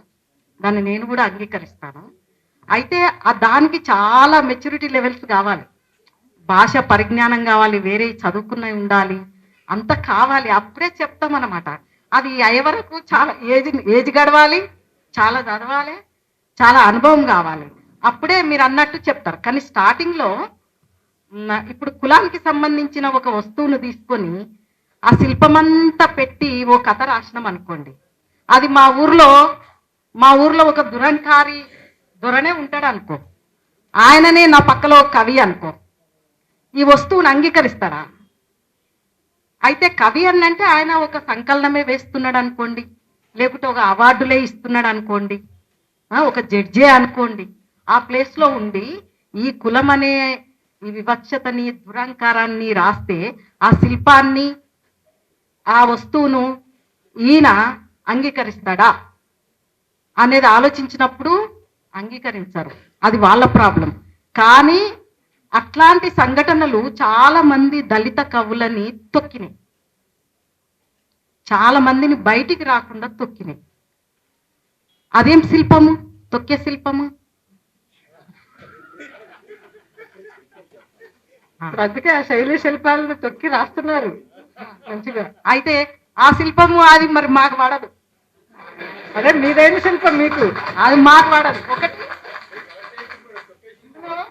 ఇందులో నేను ఒక విషయం రాసిన, దళిత స్త్రీల గురించి నేను రాశాను. ఎందుకంటే అంతకుముందు ఒక్కటి కూడా రాలేదు కాబట్టి దళిత స్త్రీలది రాశాను. అయితే దళిత స్త్రీలలో వచ్చింది అని అంటే ఈ రకంగా దళిత స్త్రీల, దళితులలో కూడా నేను మాలమాదిగలో తీసుకున్నా. కానీ ఏం కావాలి అని అంటే ప్రతి కులము నుండి, దళితుల కింద ఉండే కుల చట్రంలో, కుల నిచ్చెనలో కింద ఉండే కులాల నుండి, చదువులేని కులాల నుండి ఆయా స్త్రీలది ఒక్కొక్క కులం సాహిత్యం రావాలి, ఇంక్లూడింగ్ బ్రాహ్మణ స్త్రీలు. ప్రతి కులం నుండి సాహిత్యం సంకలనాలు ఇట్లు వస్తే ఒక సాహిత్య పంట వచ్చినట్టు. ఇక్కడ ఏమైతుందనంటే అందరిలో కలిసి రావాలి అనేది కులం, దాన్నే అందరం పాటిస్తున్నాం. దళితులు రాసుకుంటున్నారు అంటే మిగతా వాళ్ళని వ్యతిరేకిస్తున్నారు అనేది కాదు. అందరిది రావాలి, అన్ని కులాల నుండి రావాలి. అప్పుడు ఎంతమంది కవులు ఉన్నారో మనమే కనుగొన్నోళ్ళమైతాము, చాలా మందిని తెలుసుకున్నోళ్ళమైతాము. అట్లనే పెరిగేది సాహిత్యం. కాబట్టి ఈ పుస్తకం సక్సెస్ ఎప్పుడవుతుందని అంటే ప్రతి కులం నుండి ఇట్లాంటి పొద్దు ఒకటి వచ్చినప్పుడు మాత్రమే ఈ బుక్ సక్సెస్ అని నేను ఆనాడే రాశాను అన్నట్టు. మంగళోళ్ళ నుండి, సాగలోళ్ళ నుండి, కమరోళ్ళ నుండి, కోమటోళ్ళ నుండి, కమ్మల నుండి, కాపుల నుండి, బ్రాహ్మణ్స్ నుండి, అందరి నుండి ఆ స్త్రీల సాహిత్యం ఇట్లా రావాలి. ఆ జిజ్ఞాస ఉన్న ఆయా కులాల వాళ్ళు ఆ కమ్యూనిటీది రాసుకోండి, రాసుకొని తీసుకురండి. కానీ ఏమవుతుందంటే ఇట్లా నా వస్తువు నీకు నచ్చకపోవడం వల్ల దాన్ని కట్టింగ్ చేసేస్తున్నారు, మీరు ప్రమోట్ చేసుకుంటున్నారు. కానీ ఒక శిల్పమా ఏదని నేను ఆలోచించకుండా నా మైండ్లో వచ్చిన నా చరిత్రను నేను ఒకటి రాయాలి. అసలు ఎవరు రాయలేదు. శ్యామల గారు, మా స్త్రీలని ఏ రకంగా అసలు లేకుండా చేశారు. ఒక మనిషిగా కూడా కనపడదు అంటే మనిషిగా నిలబెట్టాలి సాహిత్యంలో అని కాస్త మా వాళ్ళని అడిగి, మా నాయనమ్మని అడిగి, మా నాయనమ్మ వాళ్ళ అమ్మ జీవిత చరిత్రను రాస్తే ఒక సగం వరకు రాశాను. అది తట్టుకోలేక నాకే జ్వరం వచ్చింది. వారం రోజులకు జ్వరం వచ్చింది, తట్టుకోలేక, ఆమె బాధలు తట్టుకోలేక జ్వరం వచ్చింది. రాసే శక్తి నాకే లేక మళ్ళీ అది ఆపేసి వారం రోజులు రెస్ట్ తీసుకొని మెల్లిగా మళ్ళీ రాసిన. అవి పెయిన్ఫుల్ కథలని, ఏ శిల్పము ఏంది అనేది వాటి కాడ లిమిట్ చేయొద్దు. అట్లాగానే శిల్పాలు వస్తువులు లేవని కాదు, అందుట్లో ఉండే పాలిటిక్స్ను కూడా చూడాల్సిన అవసరం ఉంది. దాన్ని డెమోక్రటైజ్ చేయాలి వాటిని. Thank you. ఇంకా 4 నిమిషాల్లో సెషన్ ముగుస్తుంది. 4 నిమిషాలు. 1 నిమిషంలో ప్రశ్న, 1 నిమిషంలో సమాధానం. అందరికీ నమస్కారం. సార్, నిత్యానందరావు సార్తో ఒక చిన్న సందేహం. యాక్చువల్గా ముఖ్యంగా ఇటీవల కాలంలో దాదాపు అంటే ఈ అనుభవాన్ని అభివ్యక్త చేయగలిగినటువంటి ఏ రూపాన్నైనా సాహిత్యంగా చెప్తున్నాం. అంటే సాహిత్యాన్ని ఈరోజు చాలా విస్తృతార్థంలో ఉపయోగిస్తున్నాం. అటువంటి విస్తృతార్థంలో సాహిత్యాన్ని ఉపయోగిస్తున్నప్పుడు దాదాపు ముఖ్యంగా ఆంగ్లంలో కానీ అకాడమిక్స్లో కానీ ఈ శిల్పాన్ని లేదా వస్తువును చర్చించడం అనేటువంటి దాదాపు కొంతకాలం క్రితం ముఖ్యంగా అకాడమిక్స్లో ఆగిపోయినట్లు ఆంగ్లం వారి సిలబస్ చూస్తే మనకు కనిపిస్తుంది. కానీ మనం ఇక్కడ చర్చిస్తూ ఉన్నప్పుడు ఇప్పటి వరకు కూడా మనకంటూ కూడా అకాడమిక్స్లో ఎందుకు ఒక రకమైనటువంటి మనం దాన్ని ఒక శైలిని ఎందుకు రూపొందించుకోలేకపోయాం? ఒక అకాడమిక్ శైలిని మనం ఎందుకు అంటే ఒక స్టైల్ మనం ఎందుకు రూపొందించుకోలేకపోయాం? ఇప్పటి వరకు దాదాపు ఇన్ని విశ్వవిద్యాలయాలు ఇంత జరిగినప్పటికీ ఎక్కడ మన లోపం?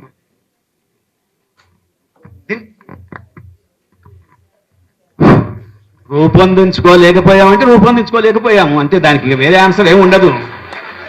చాలా అంటే రూపొందించుకోవాలని ఆ పుస్తకం ఉంది అని విషయాన్ని గుర్తిస్తున్నాం. సార్, మీ సమాధానంలో చాలా శిల్పం ఉంది సార్.